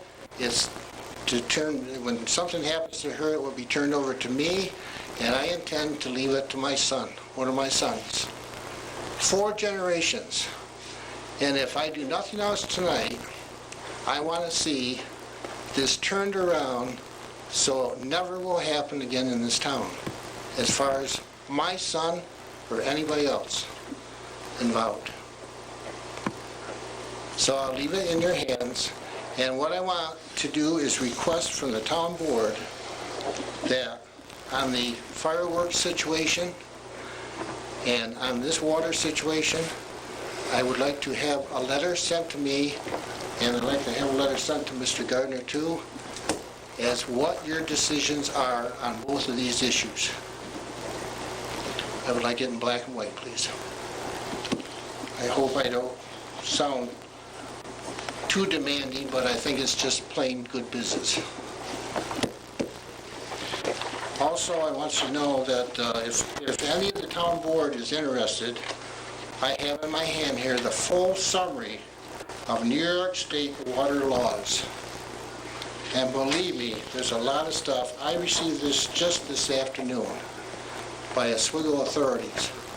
And there's a lot in here that this town really doesn't understand about water. So if you want to be educated by it, I'll be glad to make copies and hand it out to each one of you anytime you want. But I just want to end up by saying that I have lived all for 1 year in the town of Granby. I have tried to be a very good person in this town. And as far as the abuse that I've taken from the nonsense people that don't know what they're talking about in the first place, I don't appreciate that. Number 2, we have a fire department that can't even come to the point of saying, I'm sorry that we did this. And now I'm looking at the town board, who is the officials from this town of Granby, for some help. And I hope it happens.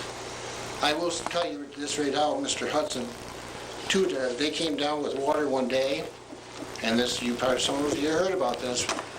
They came down one day and provided water for me. I told Henry, I said, I want water coming down that place. And now I have the tank to feed those animals, water those animals, until you get that streams cleared up. 2 fire chiefs brought them down. One of them started reading on me about the stupid permit that they had, which they didn't have that permit. And the other gentleman, who I'd like to find out his name because he was a very gentleman-like guy, backed the trucks up, filled the tanks, and did his job.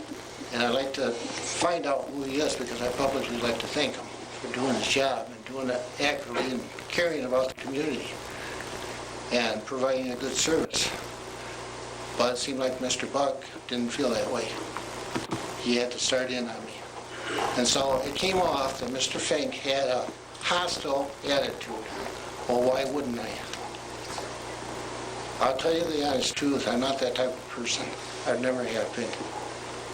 I have always tried to be neighborly, helpful to people, and do a good job as a businessman in the town of Granby. And this is a disgrace, I think, to the town to have something like this happen. And I'd like to have action taken on it. How many loads of water did they bring you in? They brought down the first load on a Monday morning, or a Sunday noon it was. And because I worked out, it was the day after I discovered all this. And I'll tell you the honest truth, why another item that came up was that, well, to answer your question, they brought that one load down, they didn't bring any more. Then I heard later on that because Mr. Fink had a hostile attitude, we weren't going to bring any more down. That was told to Henry Hudson. Well, on Wednesday, I called Henry Hudson to ask him how come no more water's come down. And by that time, I'd hooked up hoses and everything. And another thing that most people aren't aware about, or knows about animals, is that when they roll up water like that in dirt and mud, under that mud is parasites. If these parasites get in that stream and the cows drink it, they come down with diarrhea, they finally fall to the ground, and they can go to their death if you don't catch it fast enough with a veterinarian and like that. I have thousands of dollars involved in these. I've raised these things ever since I was 14 years old. And for the life of me, I just can't see somebody thinking in their mind that they have this kind of power to do these kind of evil things to a farmer. And you know yourself, I've read it to you, your ordinance covers this situation, so it isn't that the town board can say, we don't have any obligation. You are obligated by this paperwork right here I brought. And I just pray that you will take the right action and the right people taken care of that's involved in this. And as far as the ordinance, people that enforces the ordinances, as I say, I can't believe that a guy who's a fireman stood beside that fire department and never said a word to him and let this happen. And so that's where it's all at. Mr. Fink, what kind of equipment was doing the work on the pond? Gilbert Services down there. Did they have backhoe or? I know for a fact on Thursday, they pumped the remainder of that water out so that bulldozers could go right in the bottom of that pond, bulldoze it out. So it was completely gone. And I spoke to one gentleman about this who was here tonight, sits right here in this audience. So that he stopped and what happened, they put the boards back in the dam, so the boards are up to here, the water is down below the ground level. And I guarantee you, if I hadn't said a word, those boards would have remained in there, and it would have taken another whole week at least for that water to fill up to finally fall over and go into the creek. Yes, Mr. Hudson pulled those boards out on a Saturday, but I've got another camera that I took a picture of, it isn't developed yet, that shows 3 days later those boards piled right back in there again. So again, ha and Larry, that's what it came down to. It said they're going to help me out, take the boards out of there. I can see putting one board in at a time to let that pond come up and still have a safety factor for the town of residents, the town of Granby, in case their fire occurs on their house. But when you stop and think about it, if they pumped that pond totally dry, where was the security of anybody around the four corners of Granby if their fire occurred on their house? It wasn't. So I see the town, or the Granby firemen, causing more of a problem by doing that on their own, like they did. They not only caused abuse and cruelty to animals, shut off a water supply, never went through their obligation of letting me know. And I'll tell you, I didn't ask for this. I didn't ask to have to stand here tonight and plead this case to the town board. But as I say, I'm a lot like my dad. I will stand on my 2 feet and take a negative and try to turn it into a positive. And I'll work on it until it happens. So I just want to say, I want to thank the people in Granby. I never have been so overwhelmed by the phone calls I've gotten on the situation and people who have stopped me on the street saying they couldn't believe that this happened to me. Second of all, I'd like to just thank the town board for definitely going over the 3 minutes. And last, as I requested before, I'd like a letter sent to me in black and white signed by this town board on both of those decisions we talked about tonight. Okay? Okay. Thank you very much. Thank you.